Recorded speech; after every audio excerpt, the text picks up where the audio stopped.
আমাদের প্রোগ্রামের আরেকটি বিষয় হচ্ছে গুরুত্বপূর্ণ, যে আমরা যখন আলোচনা করব, প্রতিপক্ষ যেই থাকুক আমরা তাকে সম্মানসূচক শব্দ ব্যবহার করে আলোচনা করব। কোন রকমের অসম্মানসূচক শব্দ আমরা ব্যবহার করব না। শুধু প্রতিপক্ষ বক্তার ক্ষেত্রে নয়, প্রতিপক্ষের মুরব্বী ওলামায়ে কেরাম বা তার তিনি যাদেরকে অনুসরণ করেন তাদের যে কেউ হোক, কাউকে কটাক্ষ করে কোনো রকমের কথা বলা যাবে না। সুন্দর শব্দ দিয়ে তাদেরকে বলতে হবে। যদি কেউ অসুন্দর শব্দ ব্যবহার করে, যদি কেউ অবাঞ্ছনীয় শব্দ ব্যবহার করে, অবশ্যই সঞ্চালক হিসাবে আমি তাকে এই শব্দটা এক্সপান্স করাবো, উইথড্র করাবো। যাই হোক, আমি আমার আলোচনার শর্তগুলো, নীতিমালাগুলো আপনাদেরকে পড়ে শোনালাম। আমি আমার আলোচনার প্রোগ্রাম এখন স্টার্ট করছি এবং স্টার্টের শুরুতেই কেস প্রেজেন্ট, যিনি 8 রাকাতের পক্ষে স্টেট নিয়েছেন, ব্রাদার রাহুল হোসেন, আমি আপনার কাছে যাব এবং আমি আপনাকে দিয়ে শুরু করব এবং আপনি আপনার আলোচনার জন্য সময় পাচ্ছেন 15 মিনিট। আপনি বললে আমি টাইমটা শুরু করে দিব। আচ্ছা, আমি স্লাইড শো করব। আমি একটা স্লাইড দেব আপনাকে, ওটাকে অ্যাপ্রুভ করতে হবে।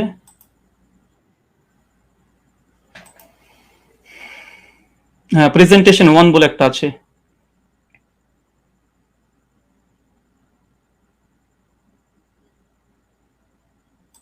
হ্যাঁ, স্লাইডটা কি ঠিক আছে আপনার? হ্যাঁ, এটাই। ওকে, ঠিক আছে। আপনি বললে আমি টাইমটা আপনাকে শুরু করব। হ্যাঁ, এখন 7 মিনিট 40-42 সেকেন্ড চলছে। আপনি চাইলে 8 আচ্ছা, মিনিট থেকে। আপনি শুরু করতে পারেন। জি, জি। আসসালামু আলাইকুম ওয়া রাহমাতুল্লাহি ওয়া বারাকাতুহু। আলহামদুলিল্লাহি রাব্বিল আলামিন ওয়াস সালাতু ওয়াস সালামু আলা রাসূলিহিল আমিন ওয়া আলা আলিহি ওয়া সাহবিহি আজমাইন, আম্মা বাদ। সম্মানিত দর্শক মণ্ডলী এবং আজকের সঞ্চালক সাহেব এবং আমার প্রতিপক্ষ হিসেবে যিনি আজকে এসেছেন, ওস্তাদ আলী হোসেন ওসামা, এবং যারা ভিউয়ার্স এখন এই মুহূর্তে দেখছেন তাদেরকে প্রথমেই প্রাথমিক পর্যায়ে সকলকে ঈদের শুভেচ্ছা জানাই। আজকে আপনারা দেখেছেন যে বিষয় আজকে আমাদের গুরুত্বপূর্ণ বিতর্কিত বিষয়ের আলোচ্য বিষয়, ওমর রাদিয়াল্লাহু তাআলা আনহু তিনি কত রাকাত তারাবি আদেশ করেছেন, 8 নাকি 20? এই আলোচনাটি হবে সম্পূর্ণ হাদিস শাস্ত্রের আলোকে।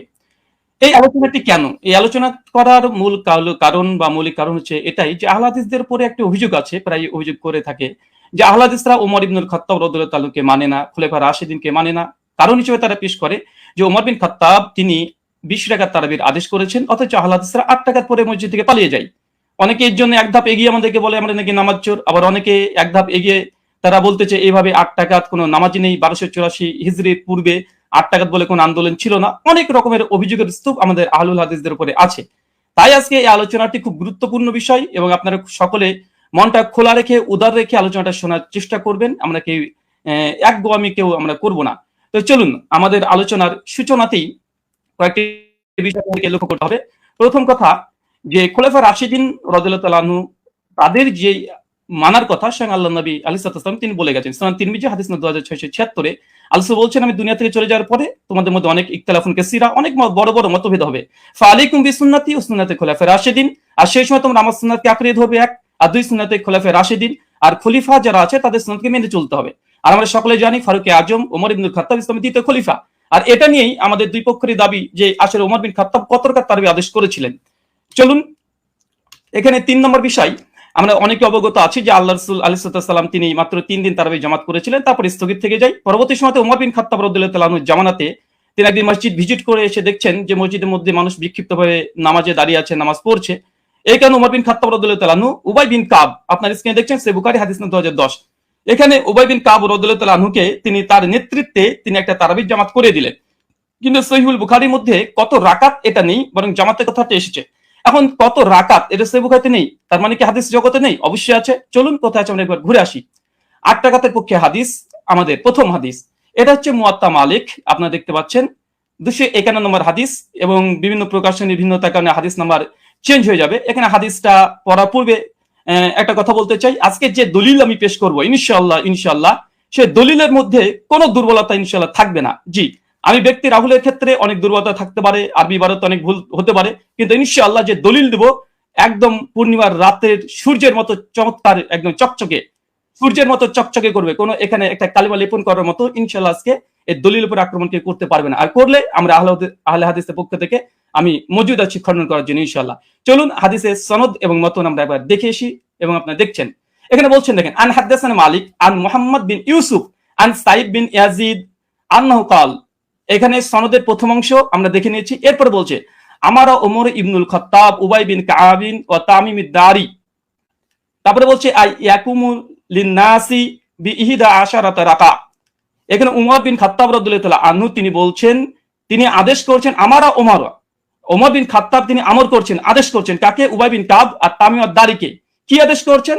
যেন মানুষদেরকে নিয়ে তিনি 11 রাকাত তারাবির সালাত আদায় করে। এই হচ্ছে আহলে হাদিসদের প্রথম দলিল। আর এই দলিল দিয়েই আজকে আমাদের যে কেস, আমার যে কেস, যে আমরা আহলে হাদিসরা 8 টাকা তারাবি জামাতে পড়ি, এটা ওমর বিন খাত্তাব রাদিয়াল্লাহু আনহু আদেশ করেছেন। আদেশ স্পষ্ট মজুদ আছে আলহামদুলিল্লাহ। এবং কাকে আদেশ করেছে? উবাই বিন কাব তামিম আদ-দারিকে। এটা হচ্ছে আমাদের প্রথম দলিল, মুওয়াত্তা মালিক 251 নম্বর হাদিস। এখানে লক্ষণীয় শুধু এই হাদিসটা যে মুওয়াত্তা মালিকে এসেছে এমনটা নয়। এই হাদিসের তাখরিজ দেখেন, সহিহ কুবরা লিন-নাসাই হাদিস নাম্বার 4677 এই সনদ মালিক থেকে আসছে। 3 নম্বর আরেকটা আছে শারহু মানিল আল আসালি তহাবি। ইমাম তহাবি হানাফি মাযহাবের বিশেষ করে তিনি বড় ফকি এবং মুহাদ্দিস। হাদিস নাম্বার 1741 তিনিও সনদ সহকারে ইমাম মালিক থেকে এর থেকে পেশ করেছে। চতুর্থ প্রমাণ মারিফাতুস সুনান আল আসার লিল বাইহাকি হাদিস নাম্বার 5413 ইমাম বাইহাকি আল মুতাফা 458 হিজরি তিনিও নিয়ে এসেছেন। আচ্ছা, তারপরে 5 নম্বর শারহ সুন্নান লিল বাগাবি চতুর্থ খণ্ডে 120 নম্বর পৃষ্ঠায় ইমাম মালিকের সূত্রে এই হাদিসটাকে তিনি নিয়ে এসেছেন। আরো যারা আপনারা দেখবেন মাদ্রাসাতে মিশকাত পড়তে হয়, না পড়লে কেউ তালিমি হতে পারে না। মিশকাত হাদিস নাম্বার 1302 আপনারা দেখতে পাচ্ছেন মুওয়াত্তা মালিকের সনদ সহ এখানে মতনটাকে উল্লেখ করা হয়েছে। আর যারা দারসি নুসখা দেখতে চাচ্ছেন দেবন্দি থেকে প্রকাশনী, সেটা হচ্ছে প্রথম 115 নম্বর পৃষ্ঠায় লাইন নম্বর 9 থেকে 11তে আপনারা দেখে নিতে পারবেন। আর এটা মিসকাত আল মাসনাবি, যারা বাংলা দেখতে চান, অনেক বাংলা শ্রোতা আছে, আমার বক্তৃতার সত্যতা যাচাই করে নেবেন। মিসকাত আল মাসনাবি হাদিস নাম্বার 1302 এটা আপনি পেয়ে যাবেন। এবং মুওয়াত্তা মালিক যেটি ইসলামিক ফাউন্ডেশন থেকে বের হয়ে এসেছে প্রকাশনী, এটা হচ্ছে প্রথম খণ্ডে 171 পৃষ্ঠা রিয়াত নম্বর 4 আমার এই দলিল আপনারা বাঙালি শ্রোতা যারা আছেন, যারা আরবি বোঝেন না, তাদের জন্য দিয়ে দিলাম, আপনারা দেখে নিতে পারবেন। চলুন এই হাদিসের প্রথম দেখেন, আমি যে হাদিস আমরা মতন থেকে স্পষ্ট প্রমাণ পেয়েছি যে ওমর বিন খাত্তাব উবাই বিন কাব তামিম আদ-দারিকে তিনি 11 রাকাত তারাবির নির্দেশ দিয়েছে। আলহামদুলিল্লাহ, কেস ইজ ক্লোজড। আমাদের পক্ষে এই দলিল আমরা পেশ করেছি। এখন হচ্ছে এই সনদ কি, চলেন সনদ আপনি স্ক্রিনে দেখতে পাচ্ছেন। আন মালিক আন মুহাম্মদ বিন ইউসুফ আন সাইব বিন ইয়াজিদ, তারপরে ওমর ইবনু খাত্তাব। এই হাদিসের মধ্যে মাত্র 4টের রাবি পাচ্ছেন। এক হচ্ছে মালিক, ইমাম মালিক, মানে বুঝতে পারছেন, একবার দেখে নিন স্ক্রিনে। ইমাম মালিক, আলহামদুলিল্লাহ, ইমাম মালিক তো ইমাম মালিক, কে যারা করবে ইমাম মালিকের উপরে, আলহামদুলিল্লাহ। 2 তারপরে হচ্ছে মোহাম্মদ বিন ইউসুফ, ইনি একজন বিখ্যাত তাবেঈ। অনেক সাধারণ মানুষের তো মোহাম্মদ বিন ইউসুফকে না চিনতেও পারেন। তারপর 3 নম্বর রাবি আসছে কি? সাইব বিন ইয়াজিদ, আলহামদুলিল্লাহ, তিনি একজন সাহাবী। চতুর্থ রাবি, তিনি একজন সাহাবী, ওমর বিন খাত্তাব, আলহামদুলিল্লাহ। শুধু সাহাবী আর সাহাবী, আলহামদুলিল্লাহ, 2 জন সাহাবী আর 2 জন বড় ইমাম এই হাদিসটাকে রিওয়ায়াত করছে। চলেন আরেকটু দেখে নিই। আমরা শুধুমাত্র বুঝতে পারলাম এই দ্বিতীয় রাবি তাবেঈ যিনি মোহাম্মদ বিন ইউসুফ, ইনাকে আমরা সাধারণ মানুষরা চিনতে পারবো না। চলুন এই মোহাম্মদ বিন ইউসুফ ইনি কে, ইনাকে একবার দেখিয়ে আসি। চলেন, মোহাম্মদ বিন ইউসুফ আল মাদানী রাহিমাহুল্লাহ এমন একজন ব্যক্তিত্ব যা সহিহ বুখারীতে আলহামদুলিল্লাহ 105 খানা হাদিস মজুদ আছে। 105 খানা আপনার স্ক্রিনে লক্ষ্য করছেন, হাদিস নাম্বার দিয়ে সার্চ করলে আপনারা দেখতে পাবেন। চলেন এরপর সনদ আবার দেখছেন, আন মালিক আন মুহাম্মদ বিন ইউসুফ আন সাইব বিন ইয়াজিদ আন, তারপর ওমর ইবনে খাত্তাব। এই যে সনদটা ভালোভাবে দেখেন, আন মালিক আন মুহাম্মদ বিন ইউসুফ আন সাইব বিন ইয়াজিদ। আবার দেখেন আন মুহাম্মদ বিন ইউসুফ আন সাইব বিন ইয়াজিদ। শুধুমাত্র মুহাম্মদ বিন ইউসুফ যে সহিহ বুখারীর রাবি এমনটা নয়, বরং সহিহ বুখারীর মধ্যে আলহামদুলিল্লাহ কমপক্ষে 4টে হাদিস সেম এই চেনটা এসেছে। দেখেন সহিহ বুখারী হাদিস না 1858, হাদিস না 2824, হাদিস না 4062, কমপক্ষে 4টে হাদিস আছে আন মুহাম্মদ বিন ইউসুফ আন সাইব বিন ইয়াজিদ, একদম পাশাপাশি আছে।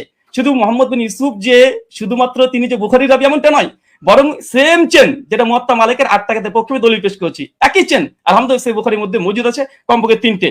আরো সহিহ মুসলিম আপনারা চেক করলে পেয়ে যাবেন। আচ্ছা, এই হাদিসের সনদ পর্যালোচনা সংক্ষিপ্তভাবে করে দিই, যা আমরা দেখলাম এতক্ষণে। প্রথম পয়েন্ট দেখেন, সাহাবী থেকে সাহাবী কেন? ওমর বিন খাত্তাব, সাইব বিন ইয়াজিদ ওমর বিন খাত্তাবের আদেশ বর্ণনা করছে, দুজনই সাহাবী, আলহামদুলিল্লাহ।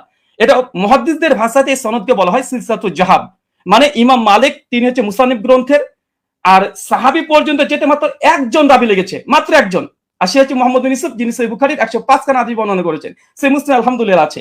তৃতীয়, এই সনদের যতজন রাবী আছে সবগুলো মাদানী, আলহামদুলিল্লাহ। ইমাম মালিক মদিনার ইমাম, আলহামদুলিল্লাহ। মুহাম্মদ বিন ইউসুফ একজন বিখ্যাত তাবী, ইনিও মাদানী, আলহামদুলিল্লাহ। তাহলে দেখছেন এখানে তিনটে, যে সাহাবী থেকে সাহাবী হাদিস বর্ণনা করছে, মাত্র একটা রাবি দিয়ে একদম সাহাবী ওমর বিন খাত্তাব পর্যন্ত পৌঁছে যাচ্ছে। আলহামদুলিল্লাহ, এটা যে সিলসিলাতুল জাহাব তথা গোল্ডেন চেন। এরপরে চলেন, আচ্ছা আমার স্লাইডে এক সেকেন্ড,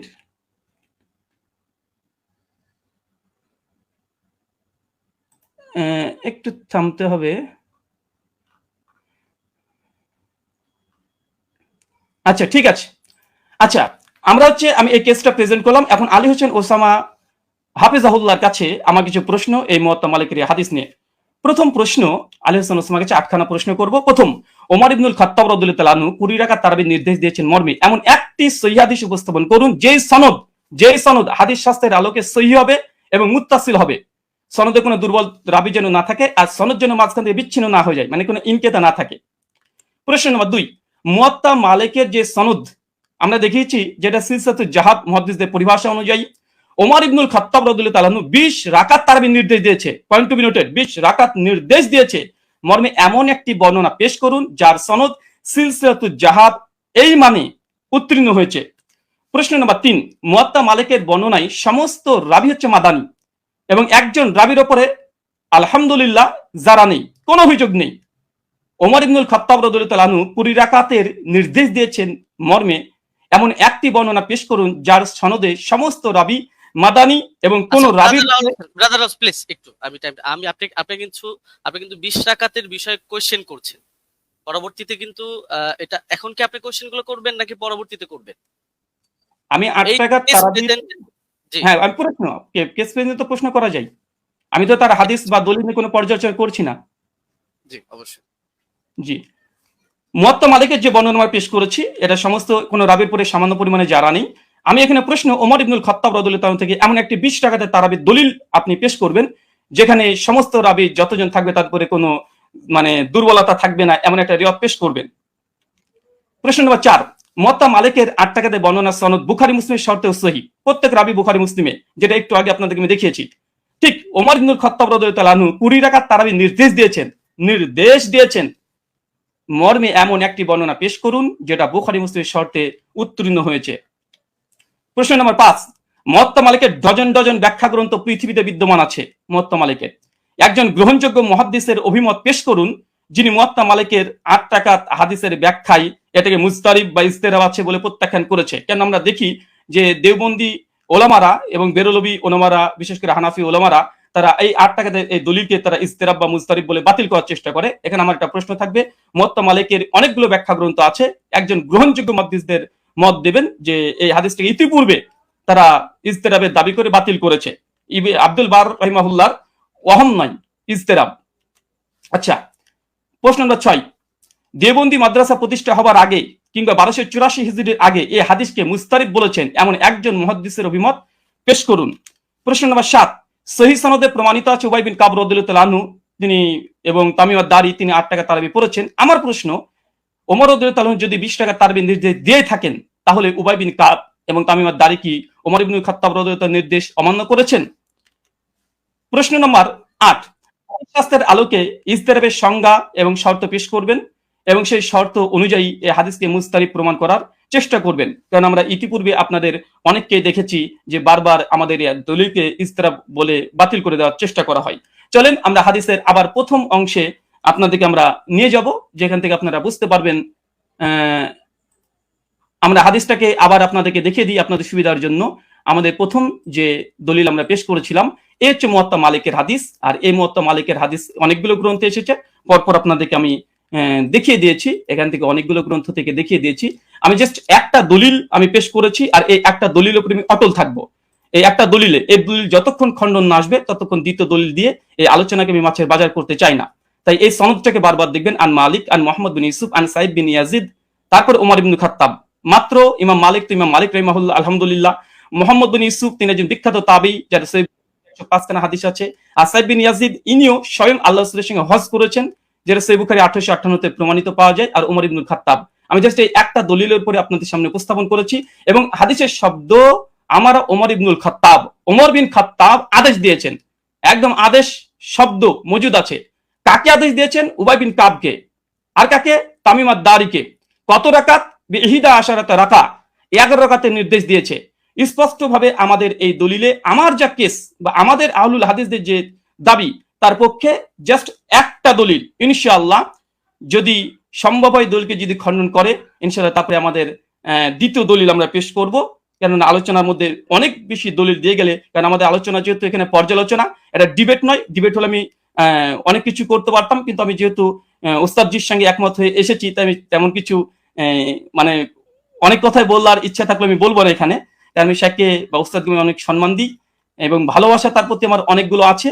আর এ থেকেই একটা হাদিস, আর এই হাদিস আমি শুধুমাত্র শেখের কাছে বুঝতে এসেছি, যেহেতু তিনি আমাকে বুঝাতে এসেছেন।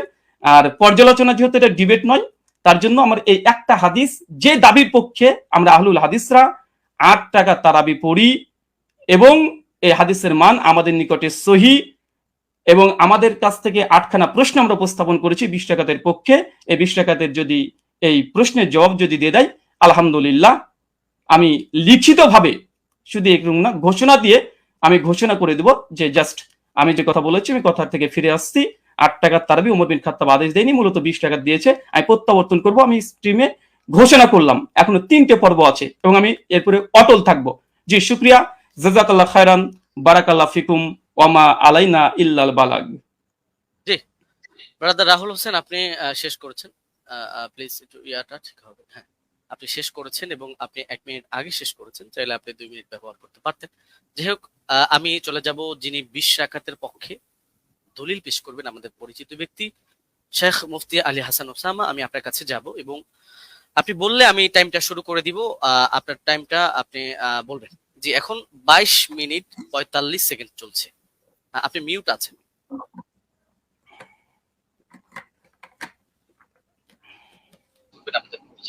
জি, শেখ মুফতি আলী হাসান ওসামা, আমি আপনার কাছে যাব এবং আপনি বললে আমি টাইমটা শুরু করে দিব। আমার আওয়াজটা শোনা যাচ্ছে? আপনার আওয়াজ শোনা যাচ্ছে। আপনার পাশে একটা ফোন চলছে, ফোনটা একটু অফ করুন। আপনি মিউট আছেন বা অন্য কোন ডিভাইস চলছে। আওয়াজ কি শুনতে পাচ্ছেন আমার আওয়াজ?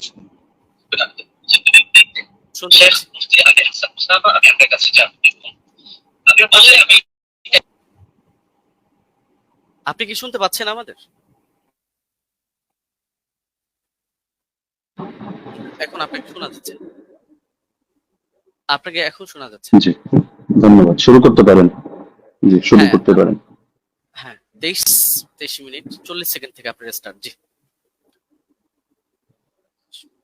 হামিদান ওয়া নুসাল্লি আলা মুসাল্লিমা আম্মা বা'দ। আমরা মূল আলোচনায় চলে আসি কোনো ধরনের ভূমিকা ছাড়া। যেহেতু এটা কেস প্রেজেন্ট পর্ব, এখানে আমরা আমাদের দাবি উত্থাপন করব, আর ব্রাদার রাহুলের দাবি নিয়ে আমরা পরবর্তী খণ্ডন পর্বের মধ্যে বিস্তারিত আলোচনা করবো ইনশাআল্লাহ। তো ওমর রাদিয়াল্লাহু তাআলা আনহু কত রাকাত তারাবির আদেশ করেছিলেন এ নিয়ে আমরা শুরুতে দাবি করে এসেছি যে তিনি আছেন। এর পক্ষে আমরা আমাদের প্রমাণ উপস্থাপন করছি। মুসান্নাফ ইবনে আবি শায়বা গ্রন্থ হাদিস নম্বর 7682। এতে সহিহ সনদের মধ্যে আছে হাদাসানা ওয়াকিউন আন মালিক ইবনে আনাস আন ইয়াহইয়া ইবনে সাঈদ أن عمر بن الخطاب رضي الله عنه أمر رجلا يصلي بهم 20 ركعة। ওমর রাদিয়াল্লাহু তাআলা আনহু এক ব্যক্তিকে আদেশ করলেন তিনি তাদেরকে নিয়ে 20 রাকাত তারাবির নামাজ আদায় করবেন। এই যে হাদিসটা, এই হাদিসের মধ্যে প্রতিটা রাওয়ী ওয়াকি ইবনে জাররাহ, ইমাম মালিক ইবনে আনাস এবং ইয়াহইয়া ইবনে সাঈদ আল-কাত্তান প্রত্যেকই হাদিস শাস্ত্রের এক একজন নক্ষত্র এবং ইমাম। তো সুতরাং এই হাদিসের রাওয়ীদেরকে নিয়ে ওখানে কোনো বিতর্কের কোনো সুযোগ নেই, প্রত্যেকে নির্ভরযোগ্যতার মানে শতভাগ উত্তীর্ণ। এখন কারো কাছে একটা খটকা লাগতে পারে যে ইয়াহইয়া ইবনে সাঈদ আল-কাত্তান রাহমাতুল্লাহি আলাইহি তিনি তো ওমর ইবনে খাত্তাব রাদিয়াল্লাহু আনহু জামানা পাননি, তাহলে তো মনে হচ্ছে যে হাদিসটা বিচ্ছিন্ন হয়ে যাচ্ছে, সূত্র বিচ্ছিন্ন, অর্থাৎ মাঝখানে কোনো একজন বর্ণনাকারী বাদ পড়ে গেছেন এবং তার সূত্রে তিনি বর্ণনা করছেন। তো হাদিস যদি মুনকাতি হয় তাহলে তো এটা যায়িফ মনে হতে পারে অনেকের কাছে। তো আমরা যেহেতু আমাদের শিরোনামই হলো যে হাদিস শাস্ত্রের আলোকে আমাদের আজকের আলোচনা হবে, তো আমরা এখন শাস্ত্রীয় আলোচনায় চলে যাই। আমরা শাস্ত্রীয় আলোচনার অনেকগুলো পয়েন্ট দিয়ে দেখাবো যে এই হাদিসের মধ্যে কোনো ধরনের দুর্বলতা নেই এবং হাদিসটা সর্বোচ্চ পর্যায়ে গ্রহণযোগ্য সহিহ। 1 নম্বর মূলনীতিতে আসি। হাদিস শাস্ত্রের স্বীকৃত একটা মূলনীতি হলো, এটা ইমাম জাইনুদ্দিন ইরাকি রাহমাতুল্লাহি আলাইহি লম্বা চওড়া করে আলোচনা করেছেন, তার সূত্রে ইমাম সুয়ুতী সহ হাদিস শাস্ত্রের অনেক ইমামরা এই পয়েন্টটা টেনেছেন। وإن روى التابعي عن الصحابي قصة أدرك وقوعها فمتصل وكذا إن لم يدرك وقوعها ولكن أسندها له وإلا فمنقطعة। তাবিঈ যদি সাহাবী থেকে এমন কোন বিষয় এমন কোন ঘটনা বর্ণনা করেন যেটা তিনি পেয়েছেন, অর্থাৎ তিনি তো তাকে নিজের চোখে দেখেননি, কিন্তু ঘটনাটা ক্রমবর্ধমান ভাবে চলে আসছে এবং পরবর্তীতে তার জামানায় তিনি ঘটনাটা পেয়েছেন, তাহলে হাদিস শাস্ত্রের বিবেচনা এটাকে মুত্তাসিল বলে গণ্য করা হয়। যদিও বাহ্য দৃষ্টিতে যারা হাদিস শাস্ত্রের জ্ঞান রাখেন অজ্ঞদের চোখে মনে হতে পারে এটা সূত্র বিচ্ছিন্ন, কিন্তু এটা ইমামরা স্পষ্ট বলে যাচ্ছেন যে না, এটা হুকুমের বিবেচনা, এটাকে মুনকাতি সূত্র বিচ্ছিন্ন ধরা হয় না, বরং মুত্তাসিল হিসাবে ধরা হয়। আর যদি তারা এভাবে না করেন, সেই ক্ষেত্রে এমন কোন ঘটনা বর্ণনা করলেন যেটা পরবর্তীতে আর এটা জারি থাকেনি, তারা এটা পায়নি, তাহলে সেই ক্ষেত্রে এটাকে মুনকাতি হিসাবে গণ্য করা হয়। ইমাম ইরাকি রাহমাতুল্লাহ আলাইহি স্পষ্ট ভাবে লেখেন যে ওয়াকাদ হাকা ইত্তিফাক আহলি তামিজ মিন আহলিল হাদিস আলা যালিকা ইবনুল মাওয়াক। ইমাম ইবনুল মাওয়াক এই ব্যাপারে মুহাদ্দিসদের মধ্য থেকে যারা বিশ্লেষক তাদের ঐকমত্য বর্ণনা করেছেন। এটা তামহিদ প্রথম খণ্ড 26 নম্বর পৃষ্ঠায় আছে, উলুমুল হাদিস 26 নম্বর পৃষ্ঠায় আছে, 62 নম্বর পৃষ্ঠা, শারহুত তাফসিরা প্রথম খণ্ড 223, তাদরিবুর রাওয়ী প্রথম খণ্ড 249। যার কারণে শেখ সালেহ আল মুনাজ্জিদ, আল্লাহ তাআলা তাকে অতি দ্রুত কারামুক্তি করুন, সালাফিদের বড় শেখ, তিনি তার ইসলামকে ওয়েবসাইটের মধ্যে এই বিষয়ে মন্তব্য করেছেন। এটা প্রশ্ন নম্বর 82152 অধীনে আপনারা পেয়ে যাবেন। وبمجموع هذه الروايات يتبين أن ال20 ركعة كانت هي السنة الغالبة على التراويح في زمن عمر بن الخطاب رضي الله عنه، ومثل صلاة التراويح أمر مشهور يتناقله الجيل وعامة الناس، ورواية يزيد بن رومان ويحيى القطان معتبر بهما وإن كان لم يدرك عمر، فإنهما ولا شك تلقياه عن مجموع الناس الذين أدركوهم، وذلك أمر لا يحتاج إلى رجل يسنده فإن المدينة كلها تسنده। পুরো এবারটা আমি শুনিয়ে দিলাম, যার মূল সারমর্ম এটাই দাঁড়াচ্ছে যে যদিও ইয়াহিয়া আল কাত্তান এবং ইয়াজিদ ইবনে রুমান সরাসরি ওমর রাদিয়াল্লাহু আনহু সাক্ষাৎ পাননি, কিন্তু এটা হাদিসের বিশুদ্ধতার মধ্যে কোনো সমস্যা হবে না, এটাকে বিচ্ছিন্ন ধরা হবে না, কারণ এটা তারা এই পরিমাণ বিপুল পরিমাণ মানুষ থেকে এটা তারা লাভ করেছেন এই সংক্রান্ত বর্ণনা, যারা সরাসরি ওমর থেকে এটা দেখেছেন। সুতরাং এখানে সুনির্দিষ্ট একজন ব্যক্তি লাগবে না যে এটার সনদ বয়ান করবে, বরং গোটা মদিনায় এর সনদ বয়ান করবে। তো সুতরাং দেখা যাচ্ছে যে যারা হাদিস শাস্ত্র সম্পর্কে অজ্ঞ তাদের কাছে সূত্র বিচ্ছিন্ন মনে হলো, যেহেতু শাস্ত্রের আলোকে আলোচনা, সুতরাং মূলনীতির আলোকে আমরা স্পষ্ট দেখালাম যে এটা সূত্র বিচ্ছিন্ন নয়, বরং এটা মুত্তাসিল হিসাবে ধর্তব্য হবে। দ্বিতীয় হলো ইমাম ইয়াহইয়া ইবনে সাঈদ আল কাত্তান রাহমাতুল্লাহ আলাইহি, তিনি যেন তেন ব্যক্তিত্ব নন, তিনি জরাতে আদিল শাস্ত্রের ইমাম, অর্থাৎ যার মতামত নিয়ে আমরা অন্যদেরকে মেপে থাকি, এবং তার ব্যাপারে জরাতে আদিল শাস্ত্রে স্পষ্ট লেখা আছে যে তিনি যার তার থেকে হাদিস রিওয়ায়াত করেন না। যেমন তাহদিবুত তাহদিব 4th খণ্ড 357 পৃষ্ঠা, তাহদিবুল কামাল 31 নম্বর খণ্ড 329 পৃষ্ঠা, এখানে ইমাম এজিল সূত্রে লেখা আছে বসরিয়ুন সিকাতুন নাবিউল হাদিস কানা লা ইউহাদ্দিসু ইল্লা আন সিকা। ইমাম ইয়াহইয়া ইবনে সাঈদ আল কাত্তান তিনি শুধু সিকারাওয়ীদের থেকে হাদিস বয়ান করেন, যার তার থেকে বয়ান করেন না। একইভাবে সিকাত কিতাব 7ম খণ্ড 611 পৃষ্ঠা, তাহদিবুত তাহদিব 4th খণ্ড 357 পৃষ্ঠা, ইকমালু তাহদিবুল কামাল 12 নম্বর খণ্ড 313 পৃষ্ঠা, তাহদিবুল কামাল 31 নম্বর খণ্ড 329 পৃষ্ঠা, এগুলোতে স্পষ্ট লেখা আছে যে ওয়া আমানা ফিল বাহসি আনিন নাকলি ওয়া তারাকা দুআফা। ইমাম ইয়াহইয়া ইবনে সাঈদ আল কাত্তান তিনি হাদিস শাস্ত্র বয়ান করার ক্ষেত্রে তিনি গভীরভাবে কাজটা করেন, তিনি যায়ফ রাওয়ীদেরকে পরিহার করেন। একইভাবে ইমাম আহমদ বিন হাম্বলের একাধিক মত আমরা বর্ণনা করতে পারবো এই ক্ষেত্রে, যেমন আল জারহ ওয়া তা'দীল ইবনে আবি হাতিম 1ম খণ্ড 232 পৃষ্ঠা, সেখানে ইমাম আহমদ বিন হাম্বল সূত্রে আছে, তিনি বলেছেন মা রাআইনা মিসলা ইয়াহইয়া ইবনে সাঈদ ফি হাযা শা'n, ইয়ানি ফি মারিফাতিল হাদিস ওয়া রিওয়ায়াতিহি ওয়া কানা সাহিব হাযা শা'n। আমরা ইয়াহইয়া ইবনে সাঈদের মতো ব্যক্তি এই শাস্ত্রে দেখিনি, অর্থাৎ হাদিস জানা এবং হাদিসের বর্ণনাকারীদের ব্যাপারে জানা, তিনি এই ব্যাপারে বিশেষ পাণ্ডিত্যের অধিকারী ছিলেন। এরকম আরো বহুত মতামত দেখানো সম্ভব, যেমন তিনি অন্যত্র এটাও আছে, তিনি বলেন আল জারহ ওয়া তা'দীল ইবনে আবি হাতিম 232 পৃষ্ঠায় এই মন্তব্য আছে যে কানা ইয়াহইয়া আবসারাহুম বির-রিজাল ওয়া আনকাহুম হাদিসা। ইয়াহইয়া রিজাল সম্পর্কে সবচেয়ে বেশি সূক্ষ্মদর্শী এবং তিনি হাদিসগুলো খুব স্বচ্ছভাবে বর্ণনা করে থাকেন। তো সুতরাং তিনি যার তার থেকে হাদিস বর্ণনা করবেন না, এটা স্পষ্ট বিষয়, এবং এখানে তো যার তার থেকে করার প্রশ্নই আসছে না, কারণ এখানে যেহেতু গোটা মদিনাবাসী এই ব্যাপারে প্রত্যক্ষ সাক্ষী। 3 নম্বরে যদি আমরা তর্কের খাতিরে এটাকে মুরসাল বলিও, তবু এই জাতীয় মুরসালরা সকলের মতে গ্রহণযোগ্য। যেমন হাফিজ ইবনুল কাইয়িম রাহিমাহুল্লাহর স্পষ্ট মন্তব্য আছে জাদুল মাআদ কিতাবে 1ম খণ্ড 367 নম্বর পৃষ্ঠায়, ওয়াল মুরসাল ইযা ইত্তাসালা বিহি আমালুন ওয়া আদ্দাদাহু কিয়াসুন আও কাউলু সাহাবিয়্যিন أو كان مرسله معروفا باختيار الشيوخ ورغبته عن الرواية عن الضعفاء والمتروكين ونحو ذلك مما يقتضي قوته عمل به। মুরসালের সঙ্গেও যদিও আমরা এটা মুরসাল বলছি না, তবে তর্কের খাতিরে যদি এটাকে মুরসাল ধরিও, সেই ক্ষেত্রে মন্তব্যটা উল্লেখ করছে যে মুরসালের সঙ্গে যদি আমল যুক্ত হয়, অর্থাৎ উম্মত এভাবে আমল করে, অথবা তিনি আরো পয়েন্ট আনলেন যে যদি এখানে মুরসালটা যার থেকে এসেছে, অর্থাৎ মুরসিল যিনি, তিনি যদি এ ব্যাপারে পরিচিত হন যে তিনি শায়েখ খুব সুন্দরভাবে নির্বাচন করেন এবং বর্ণনা করার ক্ষেত্রে যায়ফ রাওয়ী, মাতরুক রাওয়ীদেরকে তিনি পরিহার করে চলেন, তাহলে সেই ক্ষেত্রে মুরসালের আলোকে আমল করা হবে। এবং এটা ফুকাহায়ে কেরামের নিকট গ্রহণযোগ্য মূলনীতি। আল ইহকাম ফি উসুলিল আহকাম আহমেদের কিতাবের মধ্যে স্পষ্ট আছে যে জাতীয় মুরসাল এটা ফাকাবিলাহু আবু হানিফা ওয়া মালিক ওয়া আহমদ ইবনে হাম্বল ফি আশহারি রিওয়ায়াতাইন আনহু। ইমাম আবু হানিফা গ্রহণ করেন, ইমাম মালিক গ্রহণ করেন, ইমাম আহমদ বিন হাম্বলের একটা প্রসিদ্ধ মত যেটা তার আলোকে দেখা যায় তিনিও গ্রহণ করেন। ঈসা ইবনে আবান রাহিমাহুল্লাহ তিনি একটু ভাগ করেন, তিনি শুধু فصل عيسى بن أبان فقبل مراسيل الصحابة والتابعين وتابعي التابعين ومن هو من أئمة النقل مطلقا دون من عدا هؤلاء।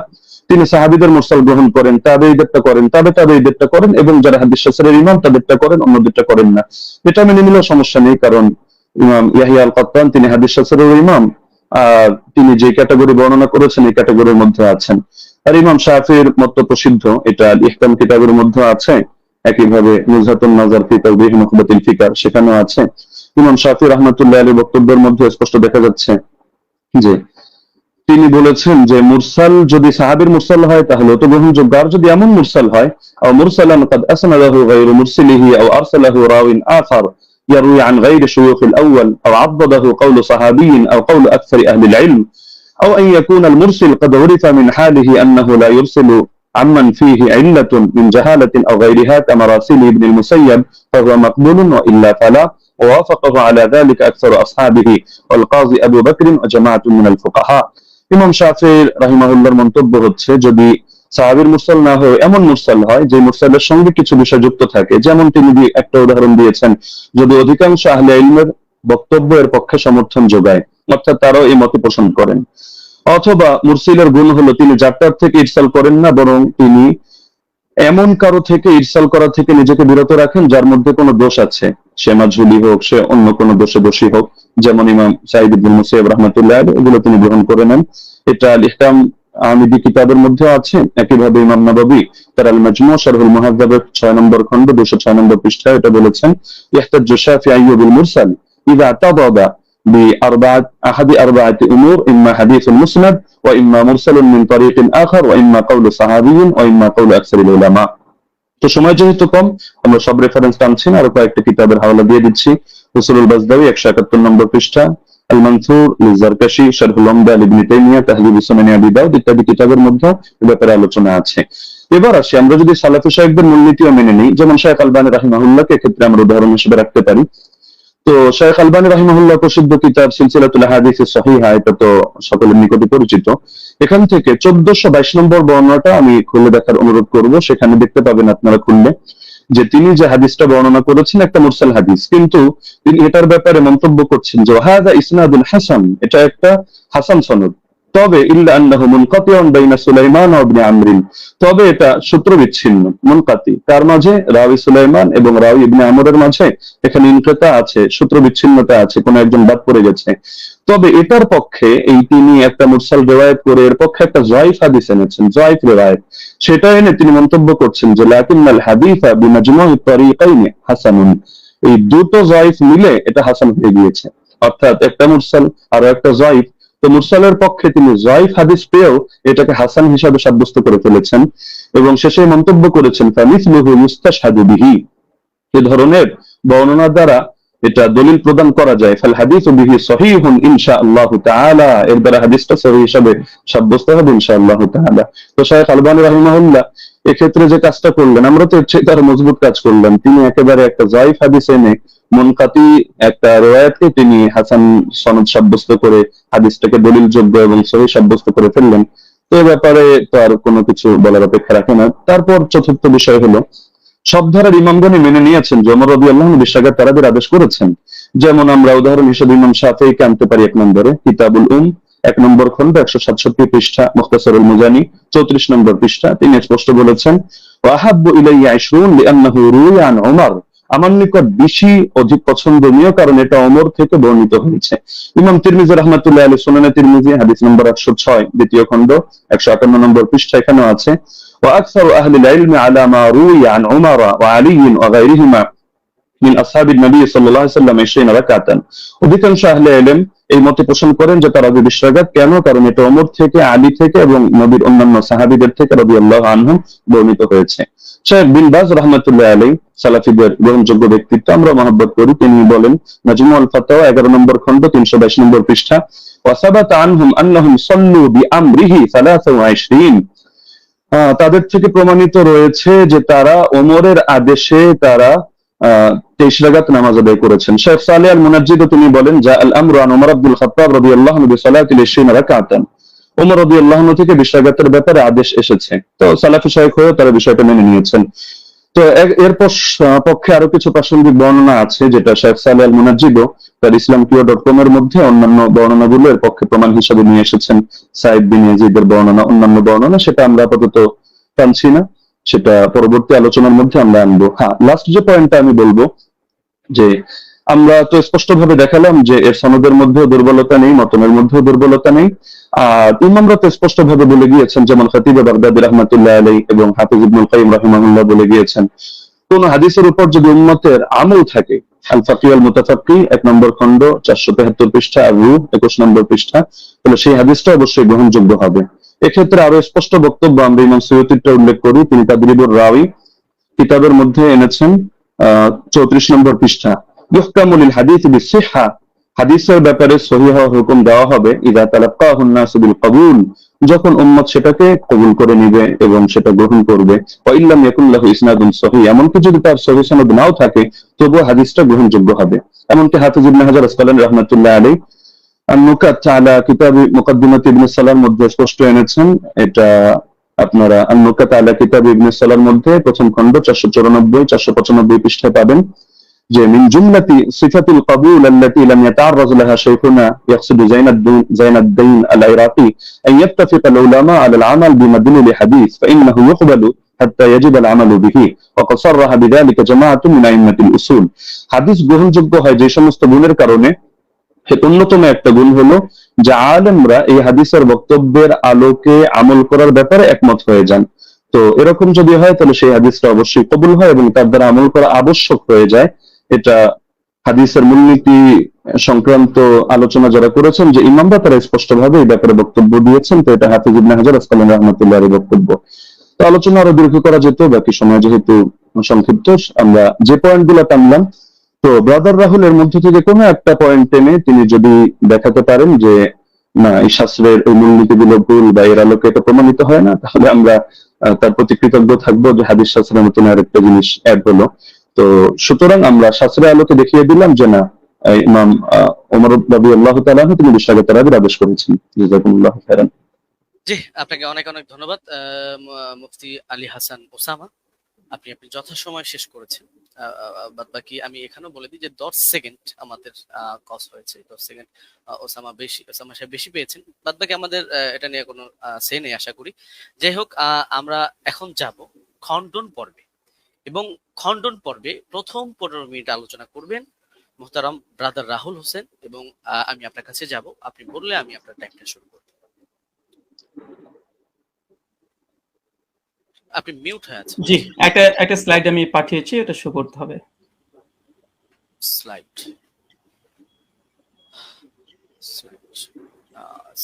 এটা কি একটু দেখবেন প্লিজ, এটা কি স্লাইড আপনার? জি জি জি জি জি জি জি এটাই। জি, আপনি বললে আমি টাইমটা স্টার্ট করব। ওকে, টাইম নাও স্টার্ট।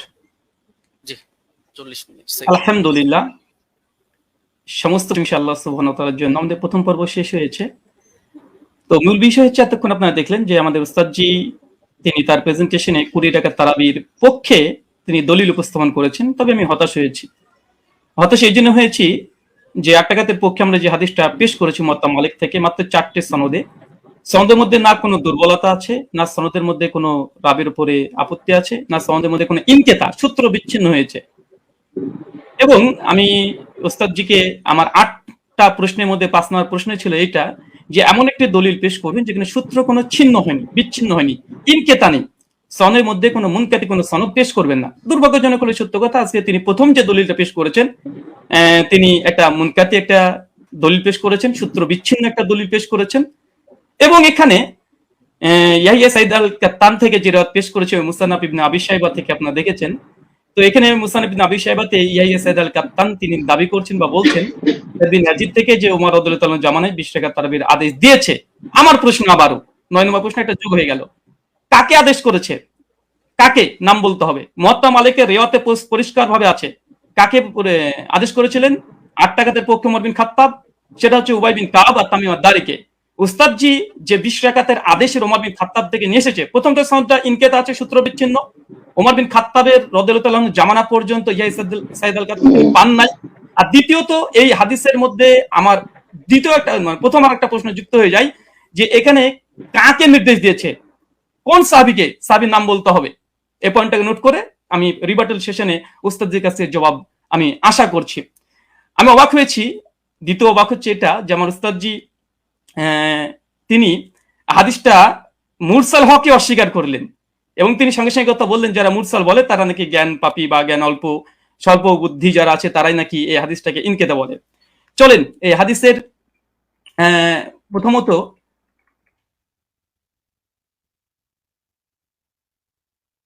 আচ্ছা, প্রথম হচ্ছে যে দলিলটা পেশ করেছেন মুনকাতি হাদিস, এই হাদিস নাকি মুরসাল তিনি অস্বীকার করেছেন, ইনকারের সনদ বিচ্ছিন্ন। অথচ আমরা দেখছি, দেখেন এটা হচ্ছে আসরুস সুনান, আল্লামা নিমবি হানাফি তার একটি কিতাব, তার আসরুস সুনানের 779 নম্বর হাদিসে দেখেন ইয়াহিয়া সাইদ থেকে ওই রিওয়ায়াতটা এসেছে যেটা উস্তাদ জি মুসান্নাফ ইবনে আবি শাইবা থেকে পড়েছেন। হাদিসটা নিয়ে আসার পরে বলছে ও ইসনাদহু মুরসাল, তিনি পরিষ্কার দাবি করছেন যে এই সনদ হচ্ছে ইনকেতা ঘটেছে, সনদের মধ্যে বিচ্ছিন্ন ঘটেছে। ইয়াহিয়া সাইদ আল কাত্তান রাহিমাহুল্লাহ তিনি ওমর বিন খাত্তাবের জামানা পাই নাই, আর তিনি এটাকে পুরোটাকে অস্বীকার করে দিলেন। আমি এটা খুব আশ্চর্য হয়েছি। তারপরে যদিও তিনি এখানে কবিন শব্দটা লিখে দিয়েছেন যে যদিও মুরসাল সূত্র বিচ্ছিন্ন তবে নাকি শক্তিশালী। আর একটা প্রশ্ন যুক্ত হয়ে গেল, উস্তাদজিকে বলবো হাদিস সহিহ হওয়ার জন্য কয়টা শর্ত।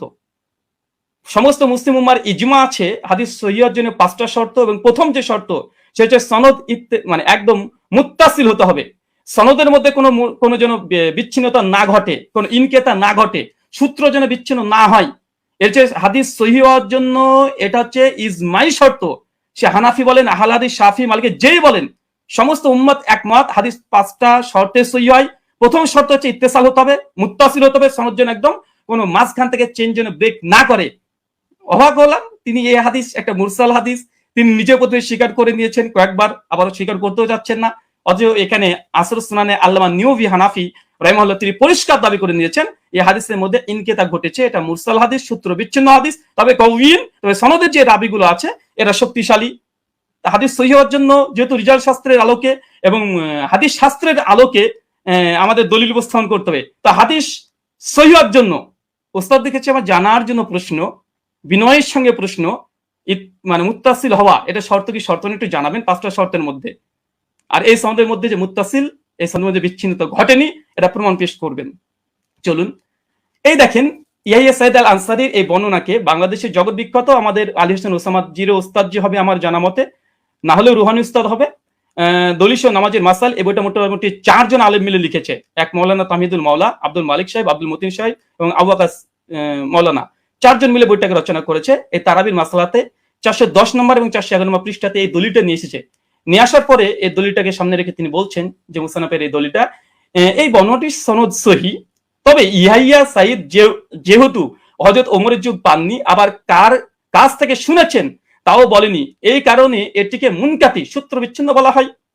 তার মানে আমাদের 4 জন সহ লেখা দলিল সহ নামাজের মাসাল এ বইটা, মানে আমরা 5 জনের মত পেয়ে গেলাম মোটামুটি, যে হানাফি ভাইদের এবং দেওবন্দীদের ঘরনারী এই সনদকে মুনকাতি সূত্র বিচ্ছিন্নটা স্বীকার করে নিয়েছে। যদি এরা যদি মূর্খ হয়, আল্লাহু আলাম বিসব, হতে পারে, আমি এখানে কোনো কমেন্ট করব না। তারপরে তিনি ওসামা উস্তাদজি তিনি যে কথাগুলো বলেছেন টেনে হিসড়ে হাদিসটাকে আবার মানে হাসান করার চেষ্টা করছে। তো মূল কথা সনদের মধ্যে বিচ্ছিন্নতা ঘটেছে, এবং হাদিসটার মধ্যে ইনকেতা ঘটেছে, আর বারবার উস্তাদ জি বলছে হাদিসটা মুরসাল। আসলে হাদিসটা মুরসাল না, মুনকাতে। কারণ এই হাদিসটা মুরসাল হলে নবীর দিকে নিসবত হতো, যখন নবীর দিকে নিসবত না, এটা ওমরের দিকে নিসবত হয়েছে, যে ওমর আদেশ করেছে, তা হাদিসটা মুরসাল নাই, বরং এখানে ইনকেতা বলাটাই বেশি যৌক্তিক। মুনকাতি এই হাদিস। তার জন্য এখানে আরেকটা পয়েন্ট দেখে নিন। মুনকাতে হাদিসের ব্যাপারে উস্তাদজি অনেকগুলোই দলিল উপস্থাপন করলেন এবং বিভিন্ন আলেমদের ফতোয়া তিনি নকল করে বোঝানোর চেষ্টা করছিলেন বারবার, যে দেখেন মুনকাতে হাদিসকে অনেকে হাদিসে বা মুরসাল হাদিসকে অনেকেই সহিহ বলার চেষ্টা করছে, এমনকি শেখ আলবানিও বলার চেষ্টা করেছে, তিনি দলিল উপস্থাপন করেছেন। দেখেন, এটা তাইসুল মুস্তাহুল হাদিস, এটা হানাফি আলেম সকলেই মানে, এটা বাংলাদেশ থেকে কওমি ঘরানার তারাই ছাপিয়েছে বইটা, রকমারিতে অ্যাভেলেবেল পেয়ে যাবেন। এখানে দেখেন মুনকাতে হাদিসের উদাহরণ একটা দেওয়ার পরে বলছে মুনকাতে হাদিসের হুকুম কি, বলছে উলামায়ে কেরাম এ বিষয়ে একমত, মানে ইজমা দাবি করছে। বিলুপ্ত রাবি অবস্থা অজ্ঞতা থাকার কারণে মুনকাতে হাদিস জয়ীফ হিসেবে গণ্য। এখানে একটা সংক্ষিপ্ত সাধারণ শ্রোতার জন্য বলি যে ইয়াহিয়া সাইদ আল কাত্তান তার ওমর বিন খাত্তাবের জামানায় পায়নি, ওমর বিন খাত্তাবের মৃত্যুর প্রায় 40 থেকে 50 বছর পর এই রাবি জন্মগ্রহণ করেছে। ওমর বিন খাত্তাব জামানায় পায়নি। তিনি কিভাবে বলে দিলেন যে ওমরের জামানাতে অমুক অমুক ব্যক্তি, আবার নাম উল্লেখ নেই যে কাকে নির্দেশ দিয়েছে, নাম উল্লেখ নেই হাদিসে যে 20 ডাকাতের আদেশ করেছে। এখন যদি কেউ দাবি করে যে পাকিস্তানি আমলে ব্রিটিশদের সঙ্গে অমুক ব্যক্তি এবিসি ও দালালি করেছে, আজকের যুগের কোনো মানুষ যদি দাবি করে দেয়, হয়তো তার যুগও আমি পাইনি, পাকিস্তানি আমল আমি পাইনি, যে দাবি করে দেয়, এ দাবিটা কেমন যৌক্তিক হতে পারে? ঠিক এই হাদিসের সঙ্গে সেটাই ঘটেছে। যিনি বর্ণনা করছেন ওনার সঙ্গে ওমর বিন খাত্তাবের জামানায় তিনি পাননি, ওমর বিন খাত্তাবের মৃত্যুর প্রায় 40 থেকে 50 বছর পর এই ব্যক্তির জন্মগ্রহণ করা হচ্ছে। আর মুনকাতে হাদিসের, এটা মুস্তালাহুল হাদিসের স্পষ্ট দলিল এখানে বিদ্যমান যে মুনকাতে হাদিস এটা জয়ীফ হয়। আচ্ছা, এরপর একটা দেখেন মুরসাল হাদিস বিষয়েও এই মুস্তালাহুল হাদিসের মধ্যে আসছে পরিষ্কার ভাবে। কি বলছে দেখেন, উসুলবিদের দৃষ্টিতে মুরসাল এর অর্থ ব্যাপক, তাদের নিকটে প্রতিটি মুনকাতি রিয়াওয়াত মুরসাল, মানে এটা ইস্তাহালি হিসাবে অনেকেই মুনকাতিকে মুরসাল ব্যবহার করে ইস্তাহাল হিসাবে, কিন্তু হুকুম হিসাবে নয়। এরপর বলছে দেখেন, সনদের যে কোনো স্তর থেকে রাবি বাদ পড়ুক না কেন, খতিব বাগদাদির অভিমত হচ্ছে এটা। এরপরে হুকুম বলছে, কি বলছে দেখেন, যে প্রকৃতপক্ষে মুরসাল হাদিসও জয়ীফ। যদি উস্তাদজি এটা অস্বীকার করতেন না এটা মুনকাতে হাদিস না, এটা মুরসাল হাদিস, যদি অস্বীকার করে দিয়েছিলেন, তাদের ঘর থেকে দেখানো হচ্ছে হাদিসটা তারা মুনকাতে স্বীকার করে নিয়েছে। দরিশন নামাজের মাসালাতে মুনকাতে স্বীকার করেছে, আর আসারুস সুন্নাতে নিমবি তিনি মুরসাল স্বীকার করে নিয়েছেন। আচ্ছা, তারপরেও যদি ওসমান সাহেব বারবার এটাকে মুরসাল এটা অস্বীকার করেও এটা নিয়েই বারবার আলোচনা করে মুরসাল হাদিসের ব্যাপারে হুকুম কি দিচ্ছে দেখেন, যে প্রকৃতপক্ষে মুরসাল হাদিসের জয়ীফ এবং বর্জনীয়, পরিষ্কার। আচ্ছা চলেন, এটা সহিহ মুসলিম মুকদ্দমা উঠে দেখবেন, এটা ইসলামিক সেন্টার থেকে ছাপানো, আরবিটাও আপনারা ভালোভাবে পড়তে পারবেন। এবং এখানে ইমাম মুসলিম রাহিমাহুল্লাহ তিনি পরিষ্কার মুরসাল হাদিসের একটা বাব কায়েম করেছে। বাব কায়েম করার পরে ইমাম মুসলিম সহিহ মুসলিম রচনার পূর্বে মুকদ্দমা শুধু উসুল হাদিস দিয়ে তিনি একদম পালাতে রেখেছেন। তার মধ্যে মুরসাল আলোচনা করতে গিয়ে তিনি বলছেন যে মুরসাল রিওয়ায়াত হাদিস সময়ের ব্যাপারে আমাদের মুহাদ্দিসদের মানে মুহাদ্দিসগণের কেরামের অভিমত হচ্ছে মুরসাল হাদিস হুজ্জাত দলিল হিসেবে পরিগণিত হবে না। মানে কোন হাদিসের সনদের মধ্যে যদি বিচ্ছিন্ন ঘটে, যেটা আমাদের উস্তাদ যে আজকে দলিল পেশ করেছে, তাহলে সেটা কোনোভাবে হিসেবে গ্রহণযোগ্য নয়। সর্বশেষে বলছে ফলে তা মুরসাল হওয়ার সম্ভাবনায় আমাদের নিকটে হুজ্জত বা দলিল হিসেবে পরিগণিত হবে না। এবং ইমাম মুসলিম রাহিমাহুল্লাহ তিনি বলছেন মুরসাল হাদিস হোক, সনদ যদি বিচ্ছিন্ন ঘটে যায়, এই হাদিস সহিহ নয়, এটা বর্জনীয়, এটা যায়িফ, এটা মারদুদ। এবং হাদিস সহিহ অর্জনের যে 5টা শর্ত, ইজমা আছে, এরপরে ইজমা দাবি করলাম, ইজমা আছে। প্রথম শর্ত হচ্ছে যে মুত্তাসিল হতে হবে। আচ্ছা, এখানে দেখেন উনি আলবানী রাহিমাহুল্লাহর এই সুলাইমান আর তাউসের একটা রিওয়ায়াত নিয়ে এসে বলছেন যে আলবানী দেখো তোমাদের ঘরে আলবানী একটা মুরসাল হাদিসকে হুজ্জাত গ্রহণ করে নিয়েছে। আমি একই ট্রিট ফর ট্যাট দিয়ে দিলাম উস্তাদজিকে যে দেখেন আপনাদের দলিল নামাজের মাসাল বইয়ে আহলে হাদিসদের একটা দলিল খণ্ডন করতে গিয়ে এখানে মৌলানা আব্দুল মালিক সাহেব, আব্দুল মতিন সাহেব, তামহিদুল মাওলা সাহেব, আরো 4 জন বড় বড় বিজ্ঞ ওলামা, তারা কি বলছে, এই হিসাবে সুলাইমান ও তাউসের মাঝে আরেকটি বিচ্ছিন্নতা সৃষ্টি হয়েছে, মানে সূত্র বিচ্ছিন্ন হয়েছে, যার কারণে হাদিসটা হাসান মানে সহিহ তদুর কিবা হাসান হওয়া দুষ্কর হয়ে পড়েছে। এটা আমাদের দেওবন্দি বাংলাদেশি ওলামা মাশায়েখ যারা আছেন, বিশেষ করে কওমি ঘরানার, তাদের যারা লিখেছে ওটা একদম সকলে মাথার ওপরে তারা। তা আলবানী যেমন দলিল দিয়েছিল, আমি পাল্টা একটা দলিল দিয়ে দিলাম।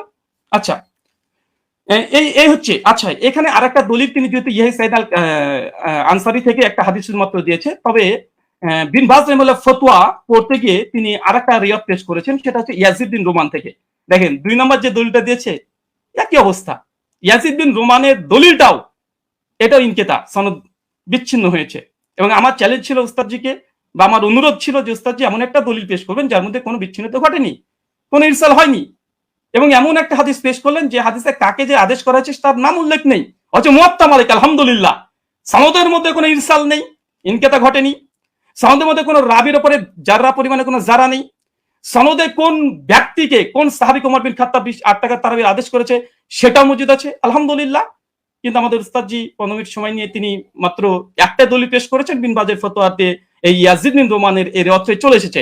এটাই একই অবস্থা। কি বলছেন দেখেন, 200 নামাজের মাসালাতেই বলছে, কি বলছে, এটিও একজন তাবির সাক্ষ্য, মুহাদ্দিসগণের পরিভাষা অনুযায়ী বা এটাকে মুনকাতি মুরসাল বলা হয়, কারণ ইয়াজিদ ইবনে রোমান হযরত ওমরের যুগ পাননি, একই সমস্যা, এটাকে যঈফ বলা উচিত নয়। তারপরে মাসলাকে আহনাফের নিকটে যেহেতু মুরসাল হাদিস হুজ্জাত, যঈফ হাদিস হুজ্জাত, ফজিলতের ক্ষেত্রে যঈফ হাদিস হুজ্জাত, তার মানে এখান থেকে বোঝা গেল যে আহলে হাদিসরা যে দলিল পেশ করেছে আলহামদুলিল্লাহ এর মধ্যে কোনো বিচ্ছিন্নতা নেই। আমাদের হানাফি ভাইদের পক্ষ থেকে যে দলিলটা আমরা পেয়েছি প্রথম পর্বেই, কারণ প্রথম দলিল মানে মজবুত দলিল দেয় মানুষ, প্রথম যেটা দেয় সেটা মজবুতই দেয়, কিন্তু দুর্ভাগ্য সনদের মধ্যে বিচ্ছিন্নতা ঘটে গেছে, সনদের মধ্যে ইনকেতা ঘটে গেছে, মাকড়সার জালের মতো দুর্বল একটা সনদ দিয়ে এটাকে আজকে দাবি হিসাবে দলিল পেশ করা, ওস্তাদজির কাছে আমি বিষয়টা একটু কেমন ভাবে মনে হচ্ছে, যেটা কেমন ঘটে গেল যে প্রথম সনদেই এরকম একটা ঘটনা ঘটে যাবে। আচ্ছা, 2 নম্বর, আমার উস্তাদজি জাস্ট 2টো দলিলই পেশ করেছে তার প্রেজেন্টেশনে, 2টো দলিল এখানে আমি খণ্ডন করেছি। তাছাড়া তিনি আদার্স যে কথা না, তিনি তেমন কোনো কথা বলেনি, 2টো হাদিস নিয়ে, আর মুনকাতে হাদিস হুজ্জাত বা মুরসাল হাদিস হুজ্জাত তিনি এই বিষয়ে কথা বলতে চেয়েছেন। আমিও দেখিয়েছি যে ইমাম মুসলিমের নিকটে মুরসাল মুনকাতে হাদিস মানে গ্রহণযোগ্য নয়। তাছাড়া দলিল নামাজের মাসালাতে স্বয়ং আব্দুল মতিন সাহেব একটা সূত্র বিচ্ছিন্ন হওয়ার কারণে আহলেসের একটা দলিলকে বাতিল ঘোষণা করে দিয়েছে, হাসান হওয়া দুষ্কর বলে দিয়েছে। আর তৃতীয়ত মুস্তালাহুল হাদিসের গ্রন্থে যেগুলো লেখা আছে যে মুনকাতে হাদিস বা মুরসাল হাদিস সূত্র বিচ্ছিন্নতা হওয়ার কারণে কার কাছ থেকে শুনেছে এটা যেহেতু আমাদের কাছে জানা নেই, এই জন্য এই হাদিসটা মুহাদ্দিসদের নিকটে এটা যঈফ, এটা মারদুদ। এবং আমি একটা প্রশ্ন করে দিয়েছি ওস্তাদ, যে এটা এড়িয়ে যাবেন না, যেতে এবার রিবার্টাল সেশন আপনার এড়িয়ে যাবেন না, 8টা প্রশ্ন আপনার মানে কাঁধের উপরে আছে, এবং যেই মানে আমি চেয়েছি যেমন ভাবে তলব করেছি দেওয়ার চেষ্টা করবেন, এবং হাদিস সহিহ হওয়ার জন্য সনদ মুত্তাসিল হওয়া প্রয়োজন কি প্রয়োজন না, এটা প্লিজ দিয়ে আলোচনা শুরু করবেন। আমি আবার আপনাকে 1.5 মিনিট আগে ছেড়ে দিলাম, কেন আপনি জাস্ট 2টো দলিল পেশ করেছেন। শুকরিয়া, ধন্যবাদ, জাযাকাল্লাহু খায়রান, বারাকাল্লাহু ফিকুম। জি ব্রাদার রাহুল হোসেন, আপনাকে অনেক অনেক ধন্যবাদ।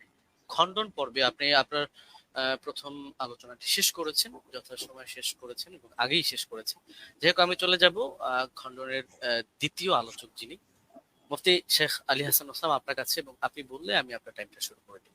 জি, একটু দর্শকদের উদ্দেশ্যে বলবো, দর্শক যারাই দেখছেন অবশ্যই প্রোগ্রামটি শেয়ার করে অন্যকে দেখার জন্য সুযোগ করে দিবেন ইনশাআল্লাহ। জি আলী হাসান ওসামা আপনার কাছে যাচ্ছি,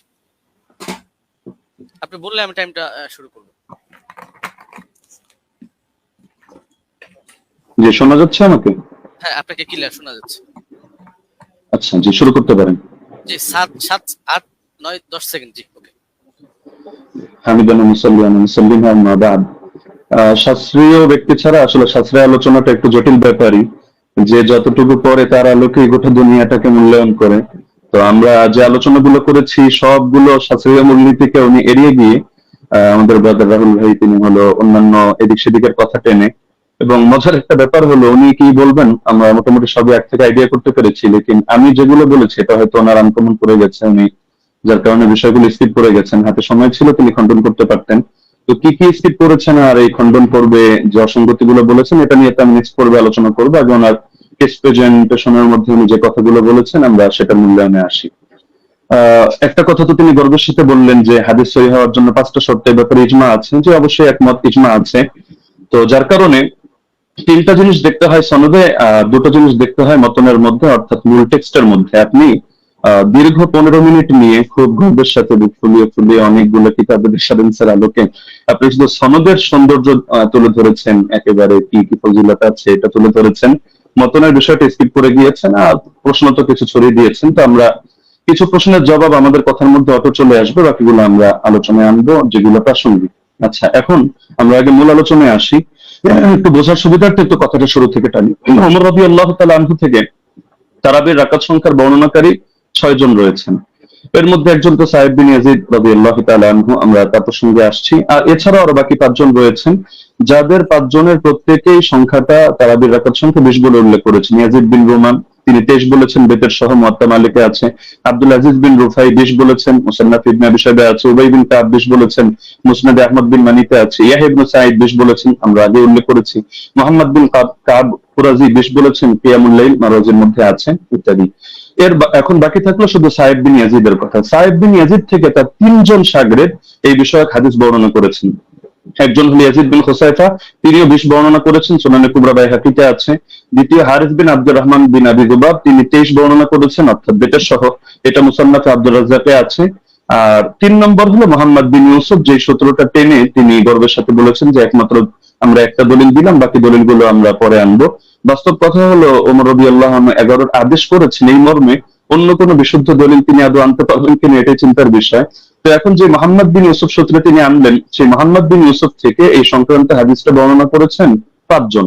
এখন 5 জনের মধ্যে রেওয়ায়েতে কারোর সাথে কারোর মিল নেই, এক একজন এক একভাবে রেওয়ায়েত করেছেন।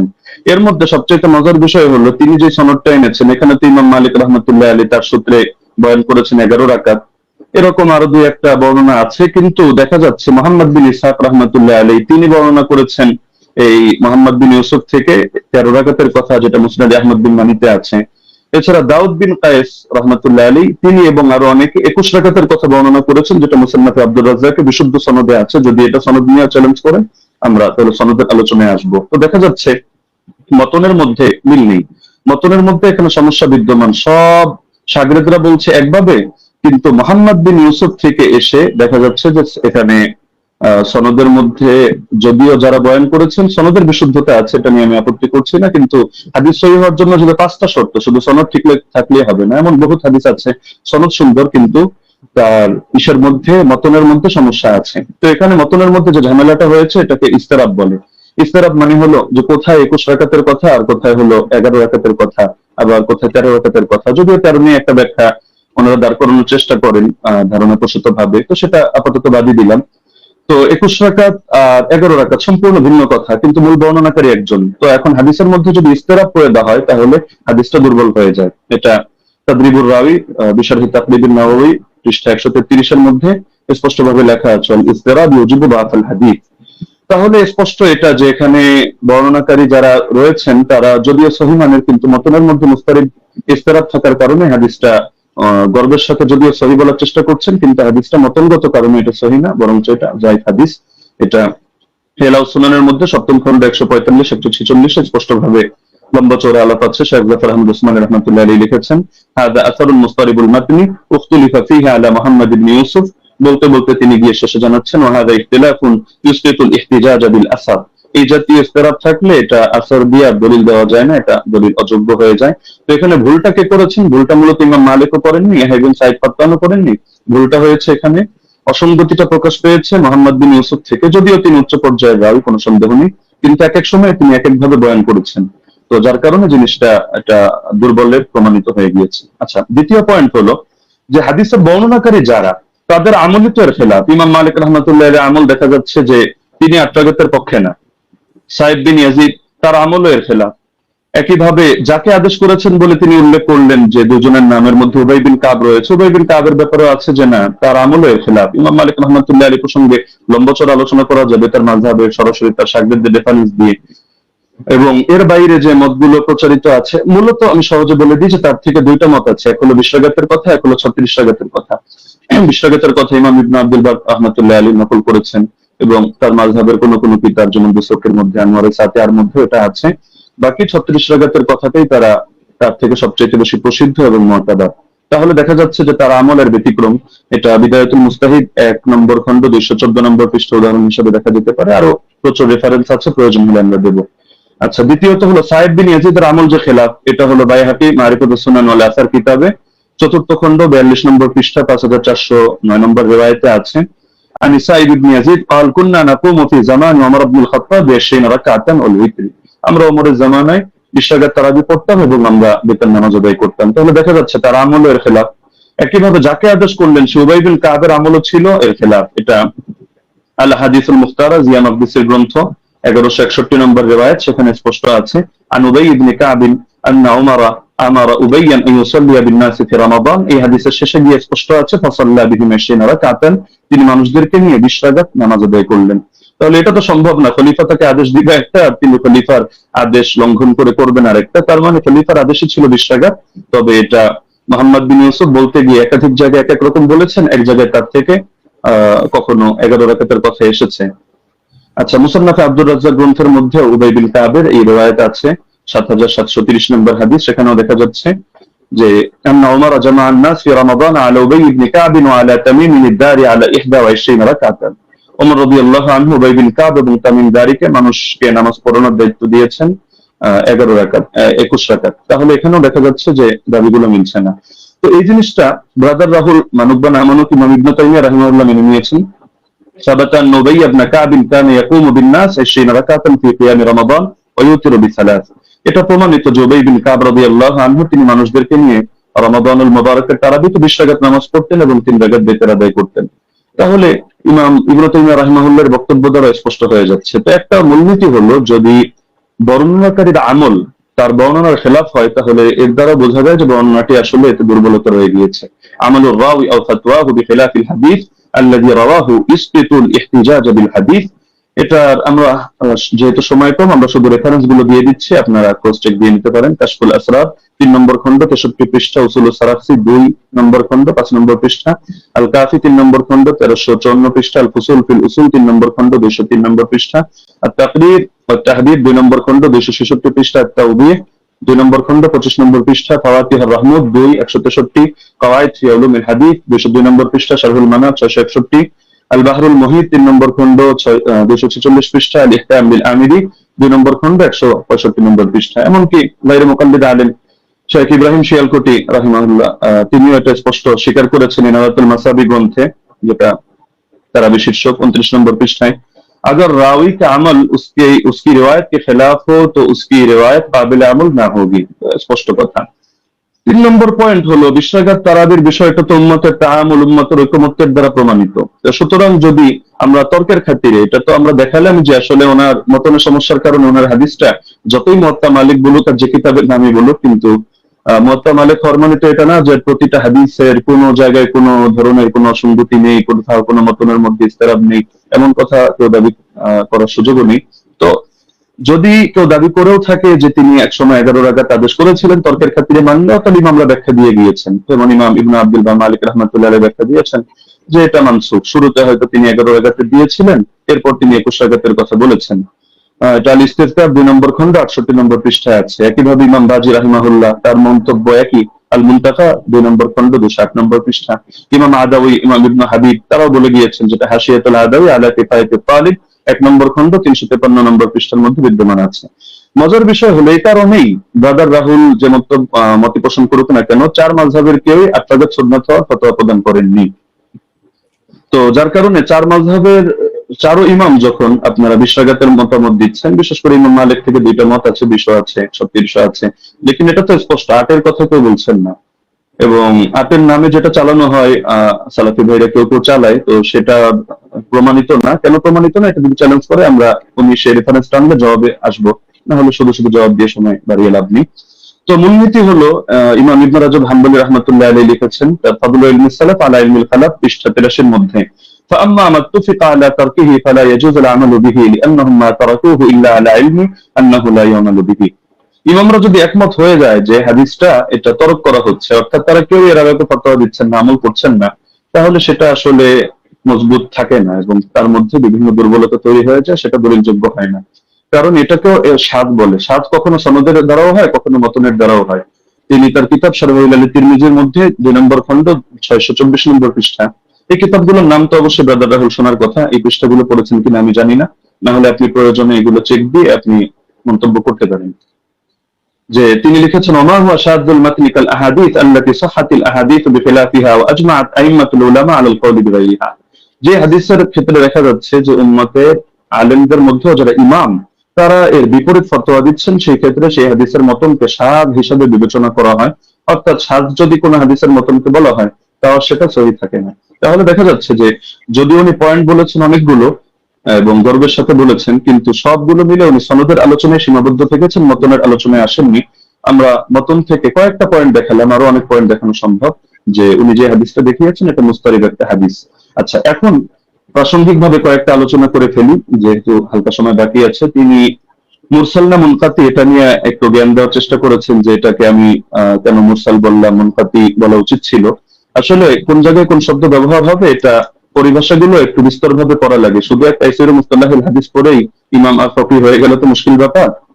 যেমন আমি আপনাকে প্রসিদ্ধ কিতাব, যেটা আপনারা পড়েন, নুকাত আলা মুকাদ্দিমাত ইবনে সালাহ 1 নম্বর খণ্ড 447 পৃষ্ঠা দেখবেন।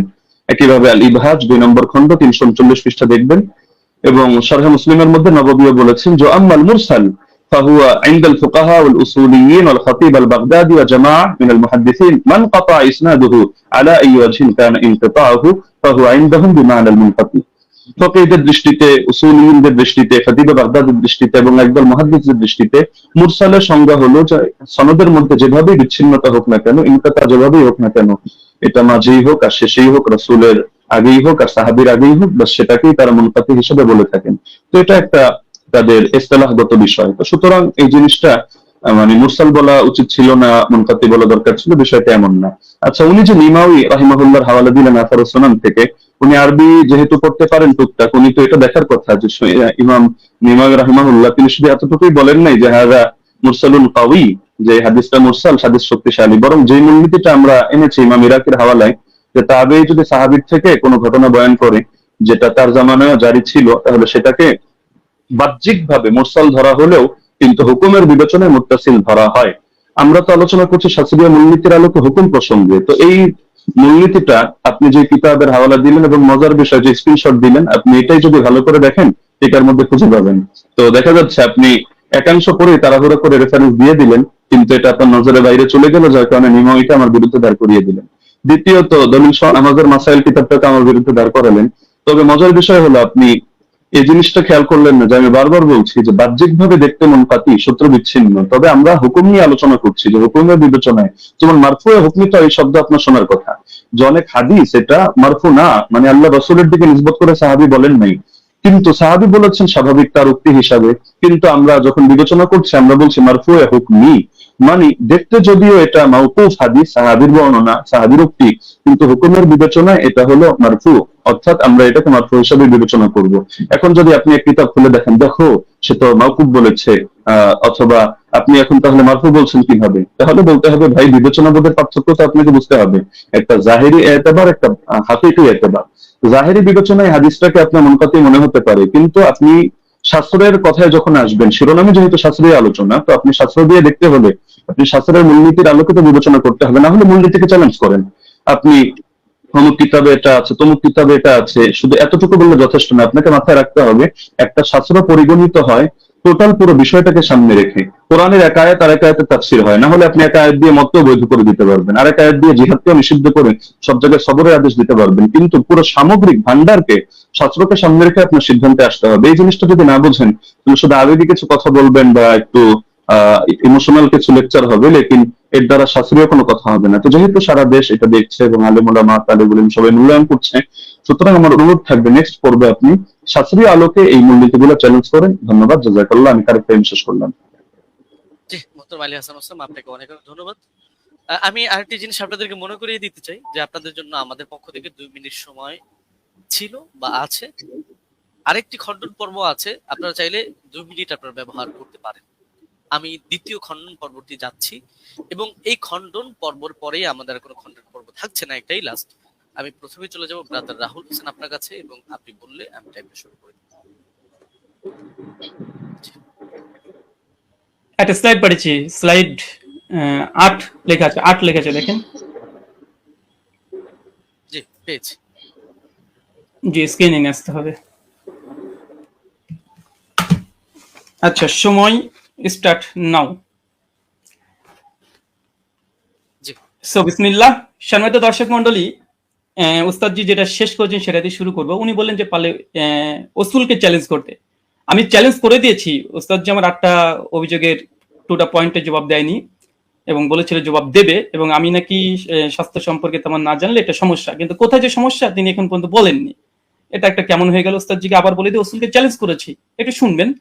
আমি আপনাকে বলেছিলাম যে হাদিস সহিহ হওয়ার জন্য ইজমাই ওসুল হচ্ছে 5খানা শর্ত লাগবে। প্রথম হচ্ছে মুত্তাসিল হওয়া, সনদের মধ্যে শক্তিশালী হওয়া, সনদের মধ্যে বিচ্ছিন্ন যেন না হয়, এবং দেখানো হয়েছে যে সনদের মধ্যে বিচ্ছিন্নতা আছে। ইয়াহি সাইদ আল কাত্তান উমর বিন খাত্তাবের যুগ পান নাই। এটা হুকমান মারফু বা আপনি যতই প্রমাণ করার চেষ্টা করেন না কেন, কোনোভাবেই এটা প্রমাণ করা সম্ভব নয় যে সনদের মধ্যে ইনকেতা ঘটেনি, যেটা আমি দেবন্দি হানাফি বেল কিতাব থেকে দেখিয়েছি। 2 নম্বর বিষয়, এখানে তিনি আমাকে যে কথাটা আবার বলতে চাইলেন সেটা হাদিস সাজ হওয়া, এবং এর সঙ্গে সঙ্গে বললেন দেখেন 8 টাকাতে তারাবি যেটা দাদা রাহুল পেশ করেছেন সেটা মুয়াত্তা মালিক থেকে, আর মুয়াত্তা মালিকের সনদের রাবিদের মধ্যে কোনো সমস্যা নেই, তবে মতন নিয়ে দাদা রাহুল কোনো কথা বলেনি। অভিযোগ করে তো দেখেন, অভিযোগ করলে তো জবাব দো, আপনি তো অভিযোগটা করেননি, বরং দ্বিতীয় পর্বে এসে অনেকগুলো 1 ডজন দলিল আপনি এখানে পেশ করেছেন। এটা একটা মানে কোয়ালিটি আছে, যে শেষ পর্বে একসঙ্গে অনেকগুলো দিয়ে দিব যেন আর সময় না পাওয়া যায়, এটা আমরাও বুঝি।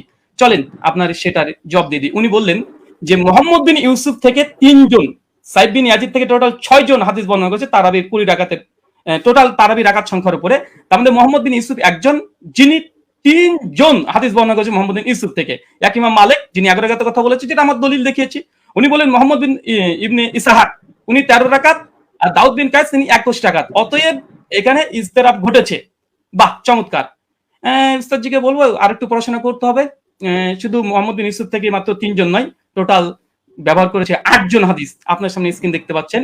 ইয়াহিয়া সাইদ আল কাত্তানের মতো মুহাদ্দিস আপনি যার কথা বলেন উনিও ব্যবহার করেছেন। উনি মোহাম্মদ বিন ইউসুফ থেকে 11 রাকাতের কথা আদেশ করেছেন, যেটা মুসনাদ ইবনে আবি শাইবাতে রিয়াত স্পষ্ট সেই সনদে প্রমাণ আছে। যদি সম্ভব হয় একটা কিলো কাল করে দেখাবেন, আমি স্ক্রিন নিয়ে আসছি।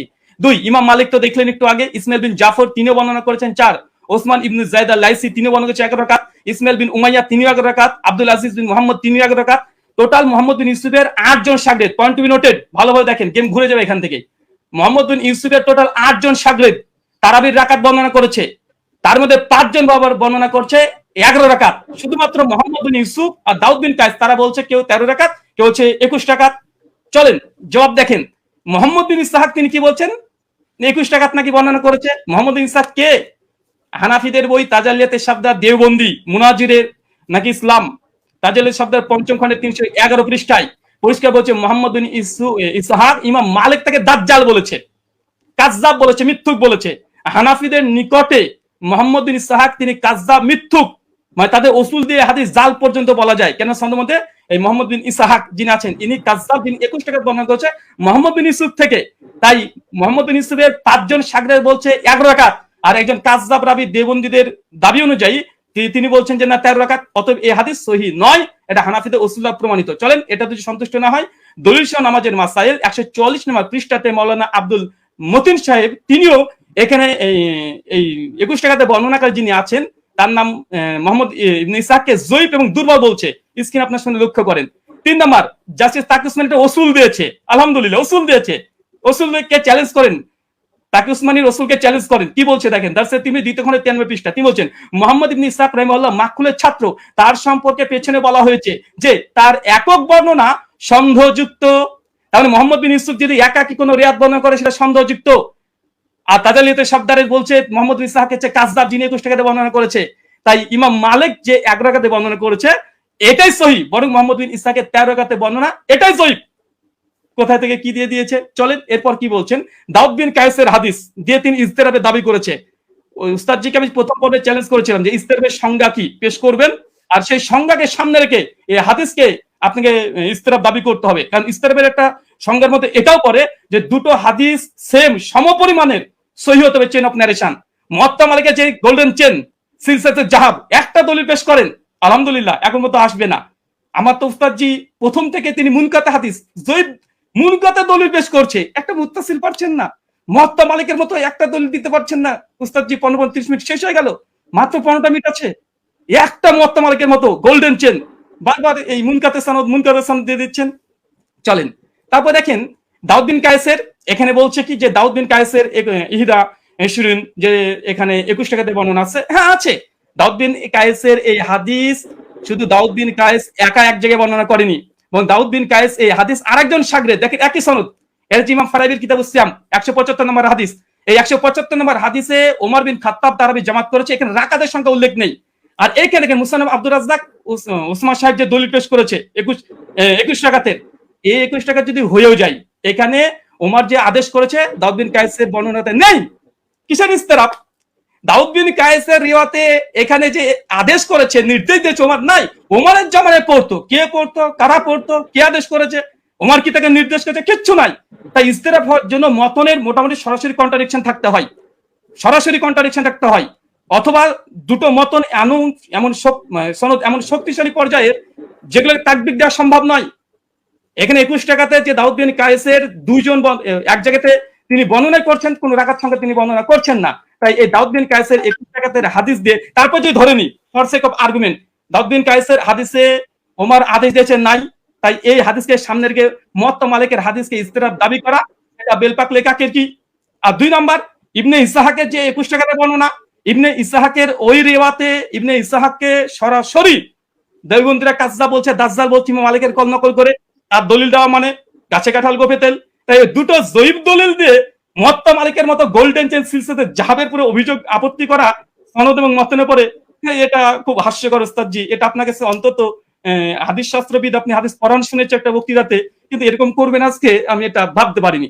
আর তৃতীয়, যদিও সঞ্চালক আজকে দৃষ্টি কেমন দিয়েছে জানি না, আজকে আমাদের আলোচনাতে ছিল যে তিনি কোনো ফাতোয়া ফারাজ দিবেন না, তিনি ওসাইমিনের ফতোয়া নিয়ে এসেছেন, ইবনে তাইমিয়ার ফতোয়া নিয়ে এসেছেন, ইবনে আব্দুল বারের ফতোয়া নিয়ে এসেছেন, স্যার মাযহারের ফতোয়া নিয়ে এসেছেন, ফাঁকা মাঠে গোল দিতে চেয়েছেন, এখানে থামানো হয়নি। যদি এরকমই হয় আমরা দোল দিতে পারি, চলে সামনে আসছে। আচ্ছা, তার মানে বোঝা গেল মুহাম্মদ বিন ইসহাকের ওই রেবাত 3 জন নাই উস্তাদজি, 8 জন। 5 জন বলেছে 11 রাকাত, আর 2 জন বলেছে 13-21, আর দুটো হাদিসই জয়ীফ হানাফি দেওবন্দীদের উসুল অনুযায়ী। তাই ওটা দিয়ে ইস্তেরাব দাবি করা বেলপাকলে কাকের কি এরকম হয়ে যায়। আচ্ছা, ওস্তাদজির অভিযোগ ভিত্তিহীন প্রমাণ হয়ে গেছে। প্রথম কথা, 8 টাকাতে তারবি আলহামদুলিল্লাহ, ওটা না মতনি জয়ীফ, না মতন, না ইস্তেরাব, কোনো কিছু নেই। এবং চ্যালেঞ্জ করেছিলাম যে মানে বিগত দিনে 1284 হিজরির পূর্বে দেওবন্দি মাদ্রাসা প্রতিষ্ঠা হওয়ার আগে কোন মুহাদ্দিস হাদিসটাকে ইস্তেরাব দাবি করে বাতিল করেছে, প্রমাণ দিতে পারেনি। 8টা প্রশ্ন ছিল। আচ্ছা, 20 রাকাত ইতিহাস বললেন, যখন 20 রাকাতের ইতিহাস, 20 প্রথমে হয়তো 11 রাকাত তারাবির আদেশ করেছিল ওমর বিন খাত্তাব, পরে হয়তো 20 রাকাত করেছে। তারপরে তিনি স্বীকার করে নিয়েছেন অর্ধেক যে ওমর বিন খাত্তাব 11 রাকাতের আদেশ করেছিলেন। আলহামদুলিল্লাহ। অনেকে বলে যে ছিলই না, কোনোদিনই ছিল না। 1984 প্রথম দাবি। দলিল নামাজের মাসালে কি বলছে দেখেন, ওমর বিন খাত্তাব 11 রাকাত তারাবির আদেশ করেছে, পরবর্তী সময় মানুষেরা 20 রাকাত পড়েছে, ওমরের আদেশে পড়েছে, দেখাতে পারবেন ইনশাআল্লাহ। দেখা দলিল নামাজের মাসালেও তো আছে, ইমাম বাইহাকির ওই কলটা নকল করেছে, যেটা উস্তাদজি ওমর বিন খাত্তাব 11 রাকাতের আদেশ করেছিলেন, কিন্তু পরবর্তী সময়ে কিরাত ভারী হওয়ার কারণে তার রাকাত সংখ্যাকে বাড়িয়ে দিলেন, কিরাতকে কমিয়ে দিলেন। তো মানুষজন, জনগণ, তারা ওমরের আদেশে নয়, ওমরের আদেশে নয়, কে বা কারা তারা 20 রাকাত চালু করেছিল ওমরের জামানায়, কিন্তু ওমরের আদেশে নাই। ওমরের আদেশে কত রাকাত? বর্তমানে 11 রাকাত, স্পষ্ট প্রমাণ। এখান দেখেন মালিকি মাযহাবের ইমাম হাবিব মালিকি দলিল নামাজের মাসাল থেকে দেখাচ্ছে যেন একটু পুষ্টিকর বেশি হয় তথ্যগুলো। কি বলছে দেখেন, যে প্রথমে 11 রাকাতই ছিল, মানে ওমরের আদেশ 11 রাকাতই ছিল, কিন্তু তারা কিরাত লম্বা করতেন, ফলে ভারী ঠেকতো। পরে তারা রাকাত সংখ্যা বাড়ালেন, মানে ওমরের আদেশে নয়, জনগণ এমনি বাড়িয়েছে, রাকাত বাড়িয়ে দিয়েছে, কিরাত ছোট করে দিয়েছে, তাই ওটা বাতিল। ইনি বললেন যে ইমাম মালিক ছাড়া নাকি করেনি। এটা আপনি দেখেন যে ইমাম মালিক ছাড়া কতজন করেছে। ইমাম মালিক ছাড়া টোটাল 7 জন বর্ণনা করেছে। এখানে আমাদের স্ক্রিন আপনারা দেখতে পাচ্ছেন। ওই দাবিটা ওসমান সাহেবের একটু হাদিসের মতন সম্পর্কে অজ্ঞতাই আছে বলবো, যদি মানে মনে করেন যে না আমি একটু বাড়াবাড়ি করলাম, তো কিছু করার নেই, একটু বলতে হবে। আচ্ছা, এখানে দেখেন, আচ্ছা, ইমাম মালিক 11 রাকাত গ্রহণ করেনি, এটা খুব জোর দিয়েছে, যদি আজকে বিষয়ের সঙ্গে সম্পৃক্ত না। আজকের বিষয় ওমর কত রাকাত তারাবির আদেশ করেছে, ওস্তাদজি মুনকাতে দলিল দিয়েছে, মুত্তাসিল দিতে পারেন আলহামদুলিল্লাহ। আমরা একদম chain of narration golden chain দিয়েছি। আচ্ছা, ইমাম মালিক 11 রাকাতের আদেশ করেনি, চলেন দেখেন, এটা কিতাব সালাতুত তাহাজ্জুদ, এটা আব্দুল হক আন্দলুসি রাহিমাহুল্লাহর গ্রন্থ।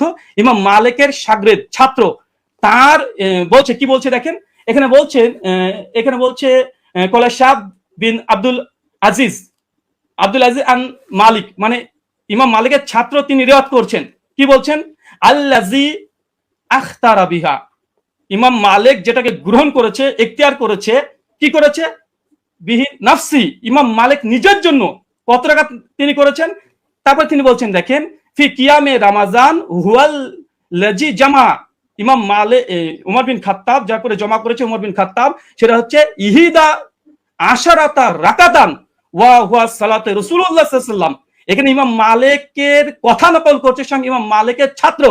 আমি এখানে ইমাম মালিকের ছাত্র ডাইরেক্ট কল, তিনি বলছেন যে ইমাম মালিক যেটা গ্রহণ করেছিলেন সেটা হচ্ছে 11 রাকাত, যেটা ছিল রাসূলুল্লাহ সালাত এবং ওমর বিন খাত্তাব যার পরে জমা করেছে, প্রথম কল।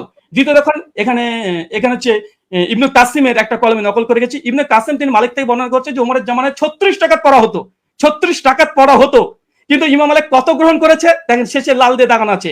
তারপরে হচ্ছে আত্তারা ওয়া নাফসি, ইমাম মালিক নিজের জন্য যেটা নির্ধারণ করেছে ইহিদা আশারাত রাকাতান, কিন্তু ইমাম মালিক নিজের জন্য 11 রাকাত।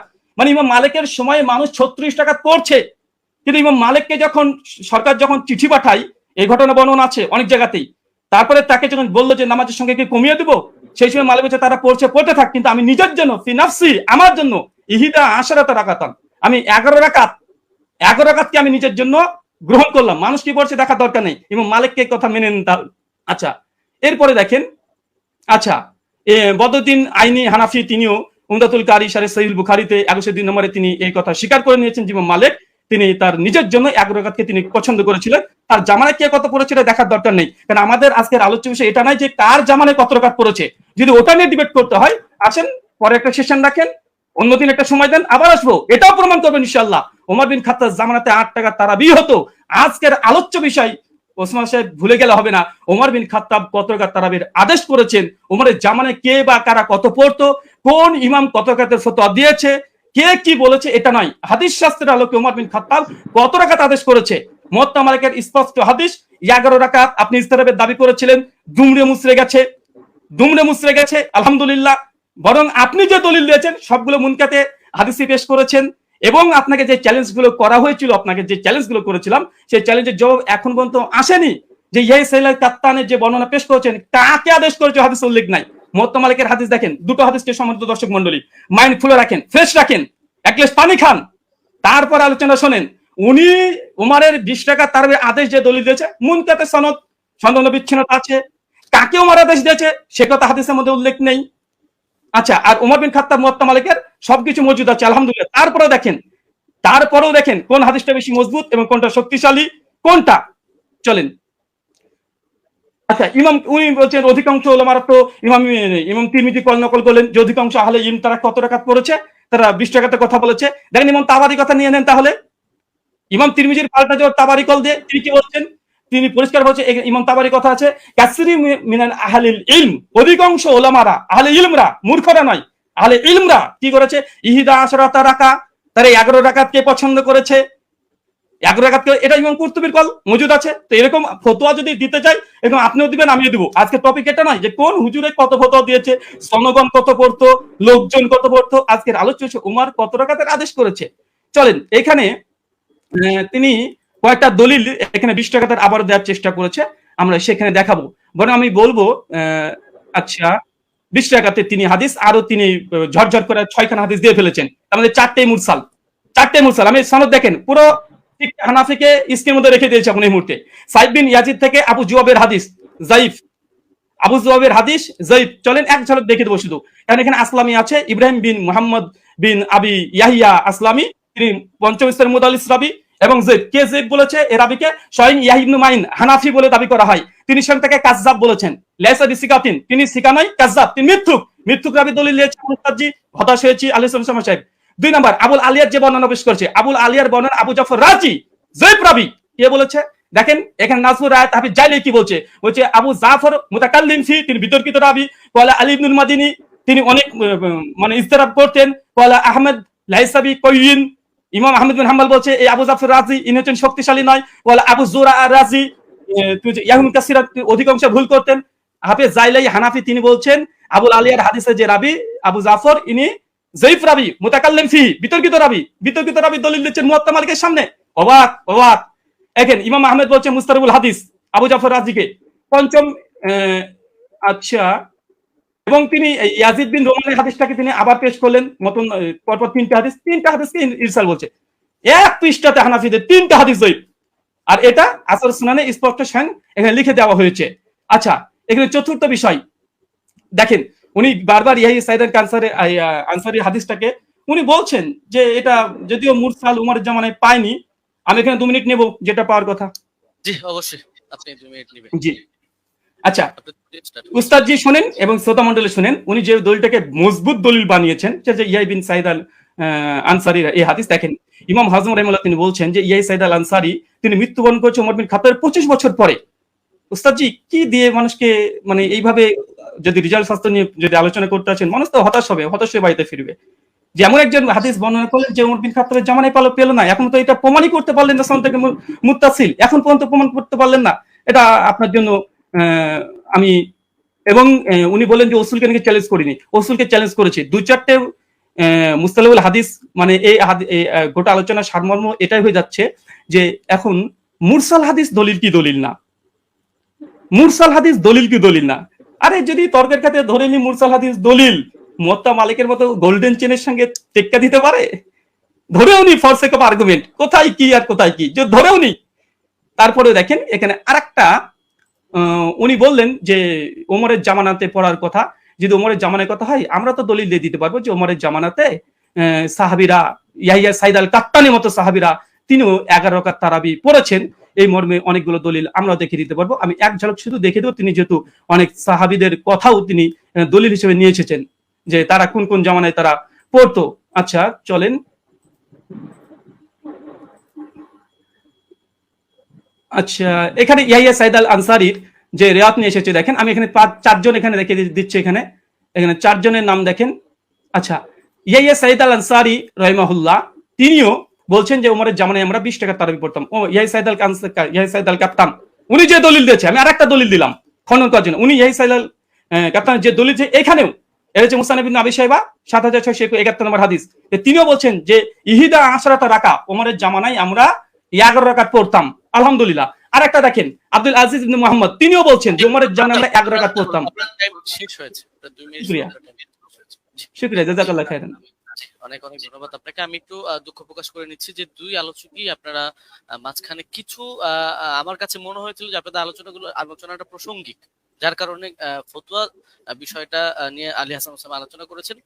এটাকে বিপরীত করে আবার ব্রাদার রাহুল হোসেন আপনিও ইমাম মালিকের কিছু বিষয় নিয়ে আসছিলেন, আমি বলবো যে আপনারা দুজনই টেনেছেন। তো যাই হোক, আমি একেবারে আলী হাসান ওসামা আপনার খণ্ডনের শেষ পর্ব, তারপরে আপনারা আর পাচ্ছেন না। তবে হ্যাঁ, এখানে আমরা আশা করবো বা রিকোয়েস্ট থাকবে যে প্রাসঙ্গিকের মধ্যে আমরা কথা বলবো। জি জি, শোনা যাচ্ছে আমাকে? জি আপনাকে শোনা যাচ্ছে, আপনি বললে আমি টাইমটা স্টার্ট করে দেবো। হ্যাঁ, শুরু করেন। জি ওকে, 9 সেকেন্ড 10 হামিদান ওয়া মুসাল্লিয়ান ওয়া মুসাল্লিমা আম্মা বাদ।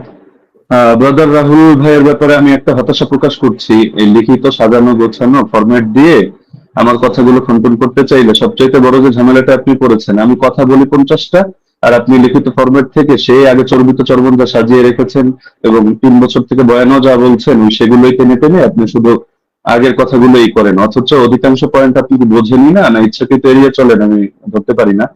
দ্বিতীয় বিষয় হলো আপনি বলেন আমি ফতোয়াটা নিচ্ছি, আমি কোনো প্রসঙ্গে ফতোয়াটা নিই, আমি উসুল বোঝানোর জন্য উদাহরণ দিয়েছি। ইমাম তিরমিজি রাহিমাহুল্লাহ কি মত দিয়েছেন, আলেমরা কি মত গ্রহণ করেছেন সেটা তো আমি বলিনি। আমি তো দেখিয়েছি ইমাম তিরমিজি এই বক্তব্যটা বলেছেন যে রুয়ান ওমর থেকে বর্ণিত হয়েছে 20 রাকাতের কথা, এই প্রসঙ্গে এনেছি। আপনি কথা না বুঝেই সেই লিখিত ফরম্যাটে খণ্ডন করতে গেলে এটা ভুল করবেন, শুধু আবেগী কথা দিয়ে তো হবে না। আর শুধু জুবায়ের আলী জাই, নাসিরউদ্দিন আলবানী রাহিমাহুল্লাহ ওনাদের শুধু হাওয়ালাগুলো থেকেই ওই কপি পেস্ট করে আপনি একটা ফরম্যাট সাজিয়ে রাখলে সব কথা খণ্ডন করতে পারবেন না। এখন আপনি বারবার বলছেন যে আপনি একটা সনদ দেখান যেটা ইনকেতা নাই। আরে ভাই, আপনি তো উসুলের আলোকে কথায় আসবেন। আপনি তো আমি যে উসুলগুলো শোনালাম ইতিমধ্যে 8-10টা উসুল শোনানো হয়ে গেছে, আপনি উসুলেরই কোনো ধার ধারছেন না। আপনি মুরসাল নিয়ে শুধু মুকাদ্দিমায়ে মুসলিম থেকে একটা হাওয়ালা দিয়ে দিলেন, বাস শেষ। যেন মুরসাল নিয়ে পৃথিবীতে আর কেউ কখনো কিছু বলেইনি। তো যাই হোক, আমি এগুলোতে আসবো। আমি প্রথম শুরু করি, আপনি দাউদ বিন কায়েসের যেই বক্তব্যটা দিলেন যে দাউদ বিন কায়েসের এই বক্তব্যের মধ্যে এখানে আদেশের কোনো কথা নেই। আসলে আপনি আরবি কতটুকু পারেন আমি জানি না, আপনি আরবি মতনগুলো পড়েন না, ইচ্ছাকৃত কিনা আমি জানি না, যে মতনের ভুল থেকে বাঁচার জন্য কিনা, হতে পারে, হলে হতে পারে, অন্য হিকমত থাকতে পারে, সময় বাঁচানোর ব্যাপারে হতে পারে। আপনি এই বাক্যটার অনুবাদটা করে দিয়েন আমাকে, যে দাউদ বিন কায়েসের রিওয়ায়াতের মধ্যে যা আছে যে আন্না উমর জামাআ আন-নাস ফি রমাদান আলা উবাই ইবনে কাব ওয়া আলা তামিম আদ-দারি আলা 21 রাকাতান। এই জামাআর সাথে আলা অব্যয়যোগে যখন বলা হয় জামা উমারু, ওমর মানুষকে জমা করেছেন কোন ব্যাপারে? আলা ইহদা ওয়াইশিন রাকাতান, 21 রাকাতের ব্যাপারে। তখন এর দ্বারা কি বোঝায় যে ওমর আদেশ করেন নাই, ওমর কিছু বলে নাই, তারা নিজেদের থেকে পড়ে নিয়েছেন। এই অনুবাদটা এটা কোন ডিকশনারির আলোকে করলেন পৃথিবীতে? এটা কি মেড ইন ইন্ডিয়া না মেড ইন বাংলাদেশ? এটা আমাকে অনুগ্রহ করে আপনি দেখাবেন। আর আপনি বললেন যে 8 জন বর্ণনা করেছেন, শুধু ওই 3 জনই না। আমি তো 3 জন প্রসঙ্গ আর 8 জন প্রসঙ্গে বলিনি। আমি তো কথাটা বলেছি এই প্রসঙ্গে যে ওনাদের বর্ণনাগুলোর মধ্যে ভিন্নতা আছে, ইস্তেরাব আছে, এই প্রসঙ্গে আমি কথাটা টেনেছি। আপনি মোহাম্মদ বিন ইসহাকের টানলেন এবং তাকে নিয়ে বড় করে কথা বললেন, অথচ মোহাম্মদ বিন ইসহাক তো আমি সিরাত মনে হয় 5 সেকেন্ড একটা বাক্য হিসেবে উদাহরণ হিসেবে দেখিয়েছে। আমি মূল আপনাকে সাংঘর্ষিক দাঁড় করিয়েছি দাউদ বিন কায়েসকে। দাউদ বিন কায়েসের এই সনদটাকে আপনার পক্ষে সম্ভব না এটাকে জয়ীফ বলে প্রমাণ করা, এটা সুনিশ্চিত ভাবে। আর আপনি শুধু এটা বারবার বলছিলেন যেখানে আদেশ কথা নাই, আদেশ কথা নাই। আপনি একই রকম কথার মধ্যে দেখেন না যে ইস্তেরাব আছে কিনা। আরে ভাই, এখানে তো আপনার এই জিনিসটা বুঝতে হবে যে ওনার থেকে যারা বর্ণনা করেছে কারো বর্ণনার সাথে কারো বর্ণনা মিল নেই। এক জায়গায় আদেশের কথা আছে, আরেক জায়গায় আদেশের কথা নেই। এক জায়গায় আমলের কথা আছে, আরেক জায়গায় আবার আমলের কথা নেই, শুধু আদেশের কথা। এখন আদেশ নিয়ে আপনি 8টা কেন, আদেশ নিয়ে শুধু দুটোই দেখতে পারবেন। ইমাম মালিকের যে সনদটা আনলেন সেখানে ইমাম মালিক রহমতুল্লাহ আলী তার সনদের মধ্যে আছে যে তিনি আদেশ দিয়েছেন, আর দাউদ বিন কায়েসের মধ্যে আছে যে আদেশ দিয়েছেন। কিন্তু এখন দাউদ বিন কায়েসের এই সনদের মধ্যে জামা আলা এটা যোগ করলে অর্থ এটাই দাঁড়ায় যে ওমর মানুষকে 21 রাকাতের ব্যাপারে একত্রিত করেছেন।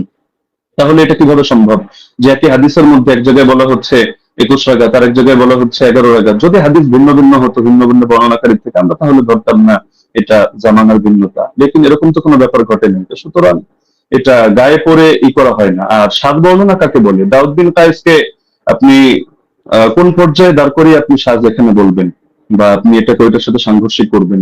যদি এক রেওয়ায়তের মধ্যে সংখ্যা কম পাই আর এক রেওয়ায়তের মধ্যে সংখ্যা বেশি পাই, তাহলে সেই ক্ষেত্রে কি হুকুম আছে? এটা তো আপনার ফতোয়ার আলোকেই করতে হবে। আপনি তো মন করা একটা বললে হবে না। আর কিছু কথা তো আপনি বলেছেন একদম মানে সনদ ছাড়া, যেগুলোর কোনো সনদই নেই।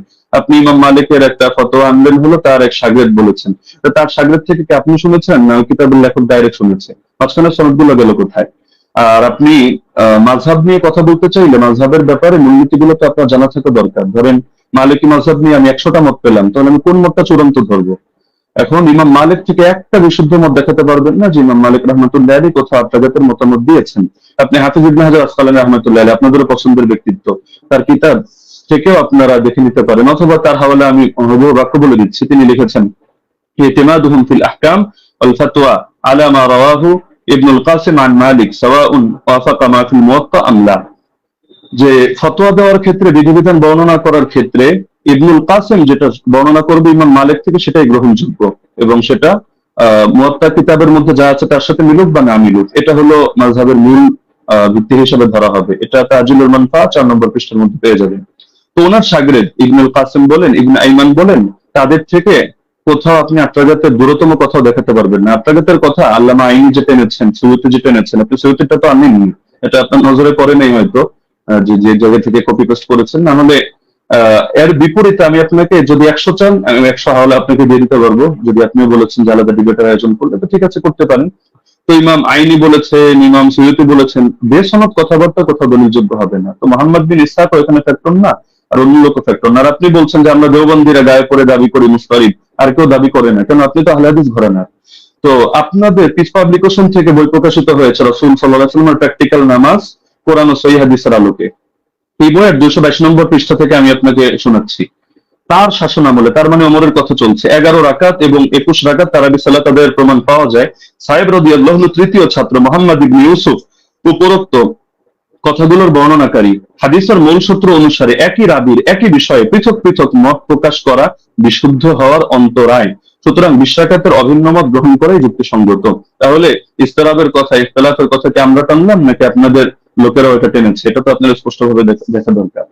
আর আপনি বারবার শুধু এই প্রসঙ্গগুলো তো এখানে অপ্রাসঙ্গিক কথা টানলে হবে না, যে গোল্ডেন চেইন, গোল্ডেন চেইন। আরে গোল্ডেন চেইন নাকি এটা ডায়মন্ডের চেইন নাকি হলো এটা রূপার চেইন, সেটা তো আমাদের দরকার না। আমাদের দরকার হলো আপনার এখানে 5টা জিনিস তো এক রাখতে হবে। আপনি শুধু আমাদের কথা প্রসঙ্গে বলছেন যে সনদের মধ্যে কোনো ইনকিতা নাই, আপনারা প্রমাণ করেন। আরে সনদের মধ্যে তো ইনকিতা বাস্তবেই নাই। আপনি যে ইনকিতা আপনার চোখে দেখতে পাচ্ছেন, এটা আপনার পড়াশোনা কম থাকার কারণে হচ্ছে। না হলে আমি তো উসুলের আলোকে দেখালাম, উসুলগুলো তো আপনি খণ্ডন করতে পারেননি এবং সম্ভাবনা।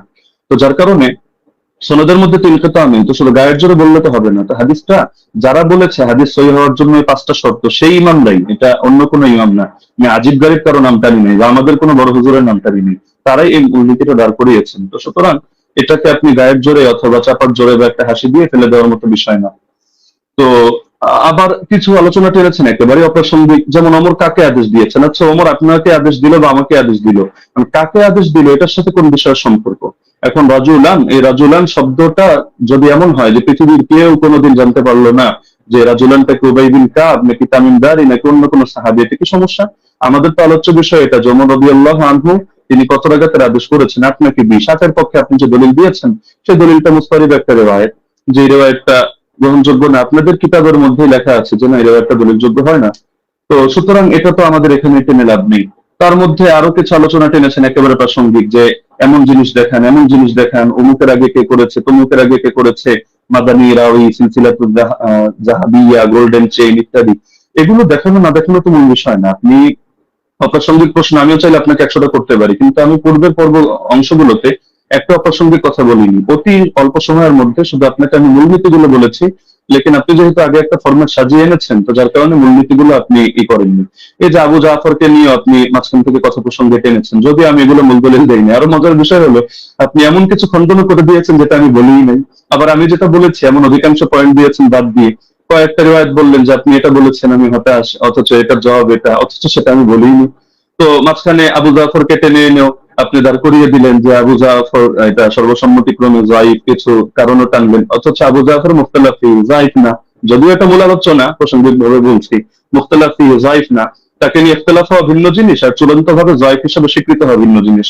আপনি যে মত টানলেন এই মতের মধ্যেও তো আপনি মিস্টেক করেছেন। দেখা যাচ্ছে আলবানী রাহিমাহুল্লাহ এক্ষেত্রে এই কাজটা করেছেন, সদুকুন এই শব্দটা বাদ দিয়ে পরবর্তী যে কথাটা তিনি ভুল করেন ইত্যাদি, তার মধ্যে সমস্যা, ওই কথাটা টেনেছেন, তো সদুকুন হুকুমটা বাদ দিয়ে দিয়েছেন। অথচ আবু জাফরকে নিয়ে যদি দেখেন, ইয়াহয়া ইবনে মাইন সিকা বলেছেন, ইবনু আবি মারিয়াম বলেছেন তার হাদিস লেখা যাবে, সমস্যা নেই। ইবনুল মাদিনী বলেছেন সে আমাদের দৃষ্টিতে সিকা, ইবনু আম্মার মাউসিলি বলেছেন সিকা, আবু হাতিম বলেছেন সিকা, সাদুক সালিহুল হাদিস, জাকারিয়া সাজু বলেছেন সাদুকুন লাইসা বি মুতকিনিন, ইবনু আদি বলেছেন লাহু আহাদিসু সালিহা ওয়াকাদ রাওয়া আনহু الناس واحاديثها عامتها مستقيمه وارجو انه لا باس به। ইবনু সাদ বলেছেন কানা সিকা, হাকিম বলেছেন সিকা, ইবনু আব্দুল বার বলেছেন ওয়া ইনদাহুম সিকা আলিমুন বিতাফসিরিল কোরআন। এগুলো আরো দেখতে পারেন আপনি তাহযিবুত তাহযিব 10 নম্বর খণ্ড 62 নম্বর পৃষ্ঠা। তো আবার তার থেকে কি কি দুর্বল বর্ণনা, এগুলো আলাদা লিস্ট আপনি পাবেন হাফিজ ইবনে আদির কিতাবের মধ্যে, আল কামিল, যেটা 5 নম্বর খণ্ড 255 পৃষ্ঠা। সেখানে দেখবেন এই তারাবি সংক্রান্ত একটা তিনি টানেননি।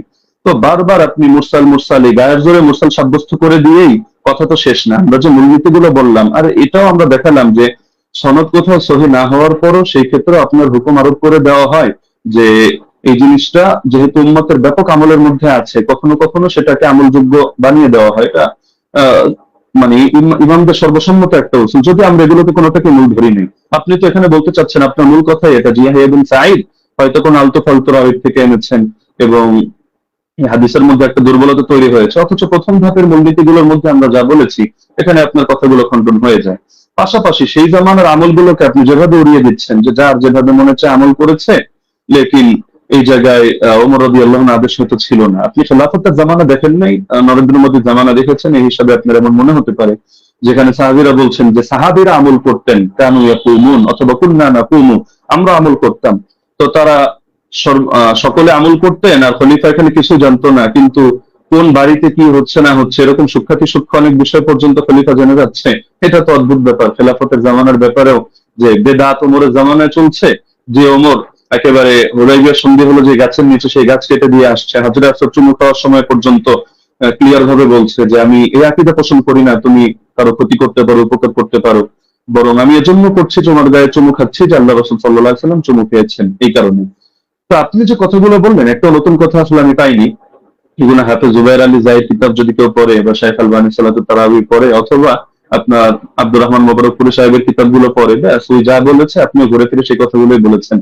বাকি মজার একটা বিষয় হলো আমি এমন অনেক উসুল টেনেছি যেটা হয়তো আপনার কমন পড়ে নেই, তো যার কারণে আপনি এই জিনিসগুলোকে পুরো স্কিপ করে চলে যাচ্ছেন। তাই ছিল মুস্তালাহিল হাদিস। আর এই পৃথিবীর ইতিহাসে হাদিসের ইসতিলাহ নিয়ে কি এই কিতাবটা এই মাত্র কয়দিন আগে লেখা হলো, এর আগে 1500 বছরে হাদিসের ইসতিলাহের উপরে কোনো কিতাব লেখা হয়নি। আপনি মুরসালের সংজ্ঞা দেখাচ্ছেন যে মুনকাতি হাদিস কারো মতে গ্রহণযোগ্য না। আচ্ছা, কোন পর্যায়ে মুনকাতি গ্রহণযোগ্য না? খালি শিরোনাম দিয়ে হুকুম লাগিয়ে দিলেই হয়? তাহলে তো ইমান ভঙ্গের কারণ যে 10টা শেখ মোহাম্মদ বিন আব্দুল্লাহ নজদি রাহিমাহুল্লাহ থেকে বর্ণিত আছে, এগুলো শিখে শিখে সবাই খারিজি হবে এভাবে, যে যে জাদু করে ব্যাস সেই কাফের হয়ে গিয়েছে, যে কাফেরদেরকে মুসলমানদের বিরুদ্ধে সাহায্য করে, কোনো শর্ত নাই, কোনো হদ নাই, কোনো কয়েদ নাই, ভালোভাবে কাফের হয়ে গিয়েছে। তো এভাবে শিরোনাম দেখলে তো মুশকিল, এগুলোর ব্যাখ্যা তো ইমামদের থেকেই নিতে হবে, বক্তব্য যাদের থেকে নিবেন আপনার বক্তব্যের ব্যাখ্যাও তো তাদের থেকে নিতে হবে। আর আপনি বললেন যে আমি কথা প্রসঙ্গে মেনে নিয়েছি যে ওমর রাদিয়াল্লাহু তাআলা আনহু তিনি শুরুতে 11 রাকাতের আদেশ দিয়েছিলেন। এটাও তো আমি আমার বাক্যগুলোকে খেয়াল করেন না, আমি কি বোঝেন না, আমি ধরতে পারি না, নাকি আপনি পয়েন্টগুলো নোট মানে লিখে না রাখার কারণে এমন ঝামেলা হচ্ছে সেটা বুঝতে পারি না। যে দেখা যাচ্ছে যে এটা তো আমি বলেছি তর্কের ক্ষেত্রে, যদি মানে অনেক কথা আমি দুইভাবে জবাব দিয়েছি, জবাব ইলজামি, জবাব তাসলিমি, ইলমি উসুলের আলোকে। তো দুইভাবে জবাব দেওয়ার কারণে আপনি আগের পরের কথা বাদ দিয়ে মাঝখান থেকে একটা অংশ টান দিলে তো হবে না।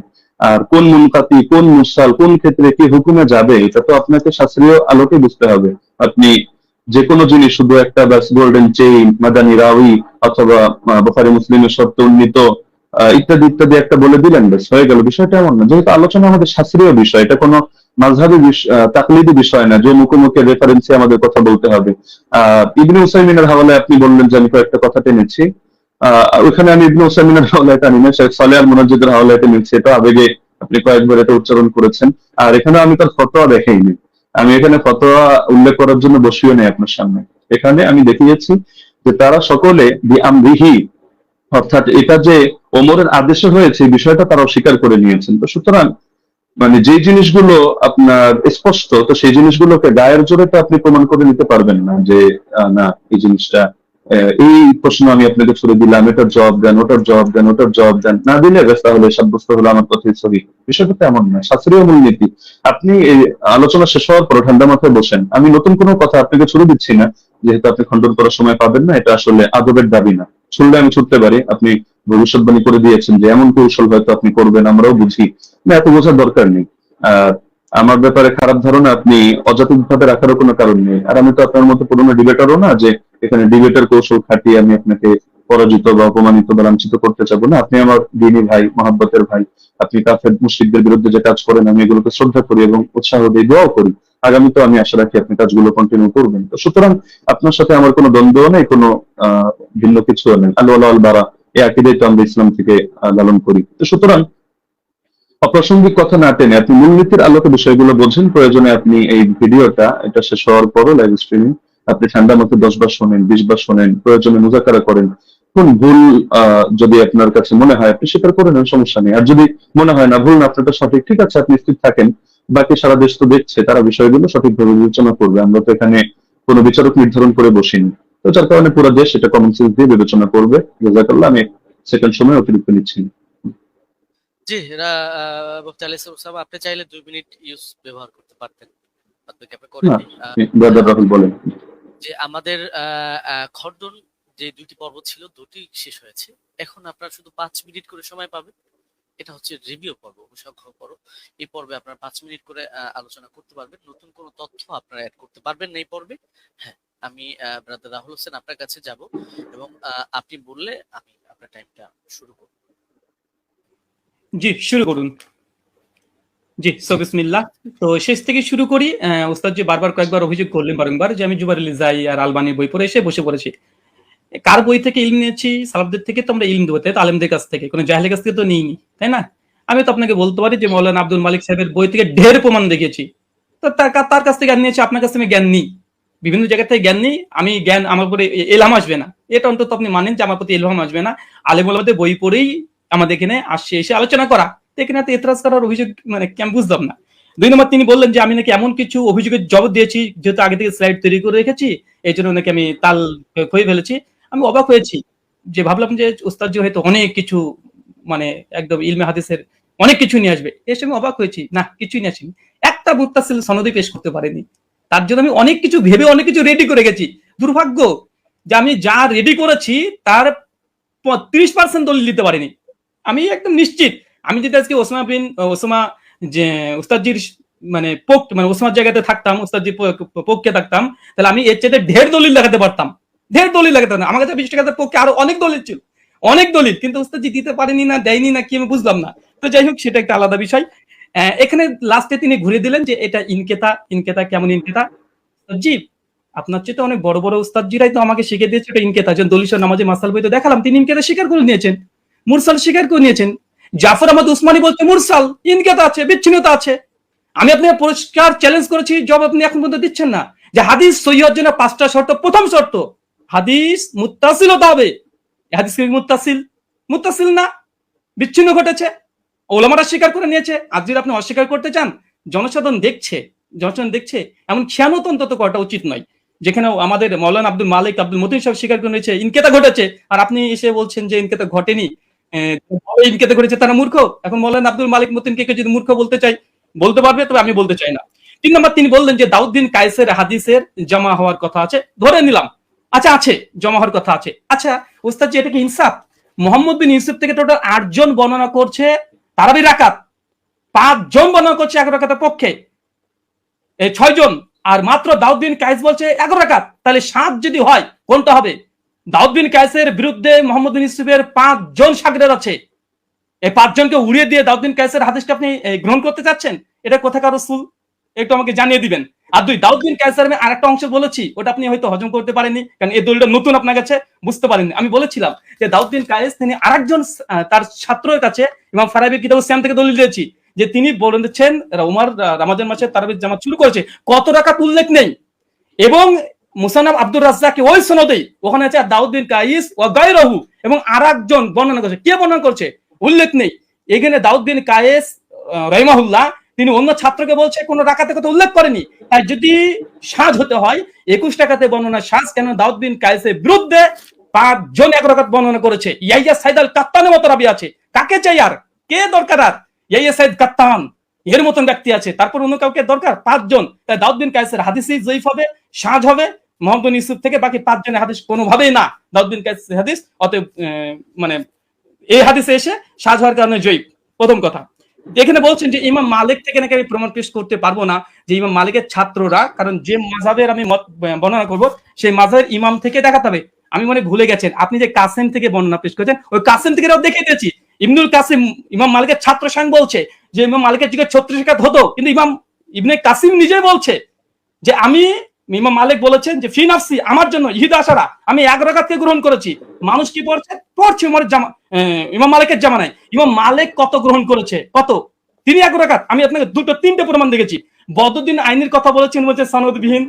সনদবিহীনের কথা যদি আসে, গোটা ফিকে হানাফিকে ডিস্ট্রাক্ট করে দেওয়া যায়, অন্তত এরকম হিসেব বেইনসাফি করবেন না। আর এখানে আরেকটা বিষয়, যে উনি বললেন যে আমি আবু জাফর রাজিকে নিয়ে কিছু কথা বলেছি, উনি নাকি দলিল পেশি করেনি। ওস্তাদ জি একটু মাঝে মধ্যে পানি খাবেন, তাহলে একটু স্মৃতিটা একটু ভালো থাকবে। আপনি বলে দিয়েছেন ঝুলে, মনে নেই, আপনি বলেছেন আবুল আলিয়ার হাদিস আছে। আবুল আলিয়ার হাদিসের রাবি কে? আবুল আলিয়ার হাদিস মুক্তারা আল হাদিস মুক্তারার মধ্যে আবু জাফর রাজি আছে। তাই বুঝি মাঝে মধ্যে একটু পানি খাবেন।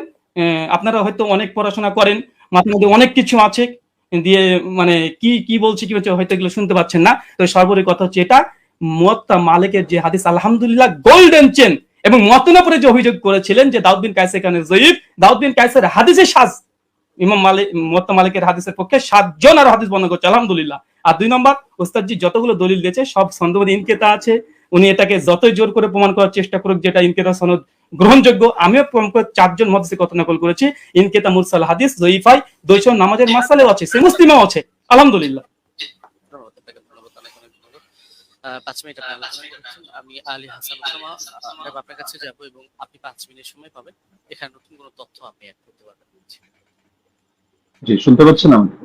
আপনি বললে আমি টাইমটা শুরু করব। জি, শুরু করুন। 10 সেকেন্ড।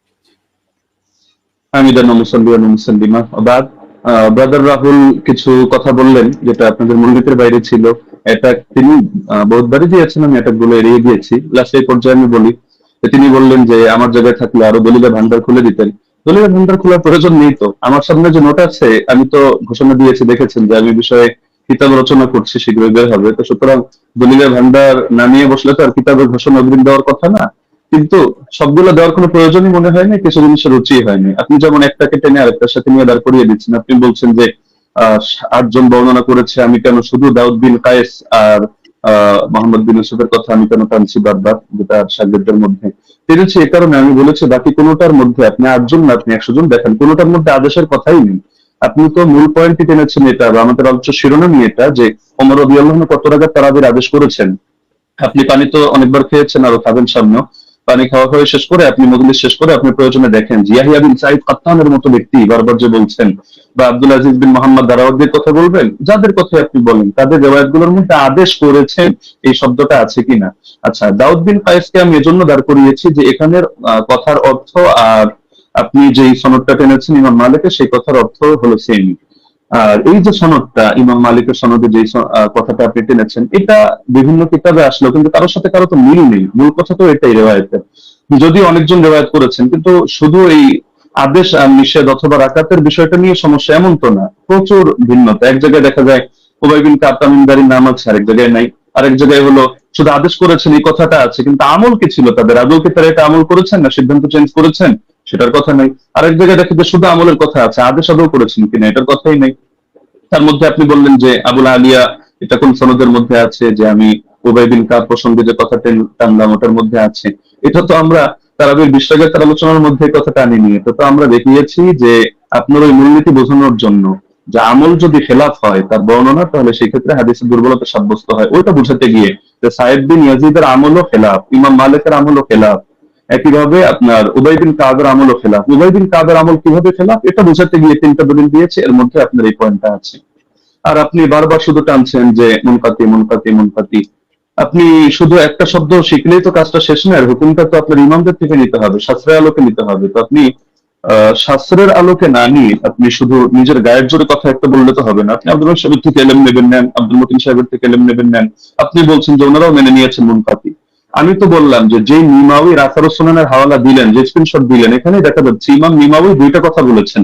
তা আপনি কি বলবেন যে নিমাউই এক পাগল, আগের লাইনে বলে এক কথা পরের লাইনে বলে আরেক কথা? আগের লাইনে বলে আসছে মুরসাল, পরের লাইনে বললো যে না এগুলোকে মুরসাল ধরা হয় না, মুত্তাসিল ধরা হয়। তো বলেন ইমাম নিবাবী একটা পাগল যে তিনি আসারুস সুনান এই কিতাবের মধ্যে মূর্খতার পরিচয় দিয়েছেন? না, এখানে আপনাকে বুঝতে হবে যে আমি এই শব্দ বলেছি, একটা জাহিরি বিবেচনা, একটা হলো হাকিকি বিবেচনা। এই পার্থক্যগুলো না বুঝে আপনি আলোচনার মধ্যে তো এভাবে বসলে তো মুশকিল। এজন্যই অনেকে নিষিদ্ধ করেছে যে আসলে শাস্ত্রীয় আলোচনা যেহেতু, তাহলে শাস্ত্রজ্ঞ ব্যক্তি ছাড়া এটা বলাও মুশকিল, বোঝানো মুশকিল। তো আমি আলোচনাটা আসলে শুধু ব্যক্তি আপনার জন্য করেছি এমন না, বরঞ্চ এটা সারা দেশের জন্য আলোচনা করা। যদি আমরা জানি যারা দলান্ধ, উভয় পক্ষে, আমি আপনাকে ইন্ডিকেট করে কোনো খারাপ কিছু মিন করছি না, দলান্ধরা কখনো তাদের মাসলা পরিবর্তন করে না। এটা জিবরিল আমিন যদি নাজিল হয়ে বলে তাও করবে না, এটাই দুনিয়ার আমাদের স্বাভাবিক অভিজ্ঞতা। তবে শাস্ত্র বোঝার মতো যোগ্যতা যদি কারো থাকে, তাহলে আপনার আলোচনা আমার আলোচনা সবগুলো নিরপেক্ষভাবে বসে কেউ যদি বিবেচনা করে সেই ক্ষেত্রে সিদ্ধান্ত নিতে পারবে, কোনো সমস্যার কিছু নেই।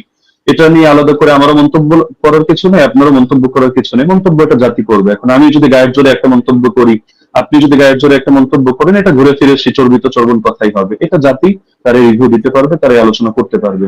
আর আপনি ইমাম মালিক রাহিমাহুল্লাহ সূত্রে ইবনুল কাসেমের থেকে যে বর্ণনাটা আনলেন, আমি তো এটা বলেছি যে তুমি যদি আপনি আলোচনায় বসতে চান তাহলে স্বাগতম আপনাকে। আমরা কত শত আপনার রেফারেন্স দরকার আমরা দেখিয়ে দিব যে ইমাম মালিক রহমাতুল্লাহ আলাইহি থেকে 2টা মত আছে।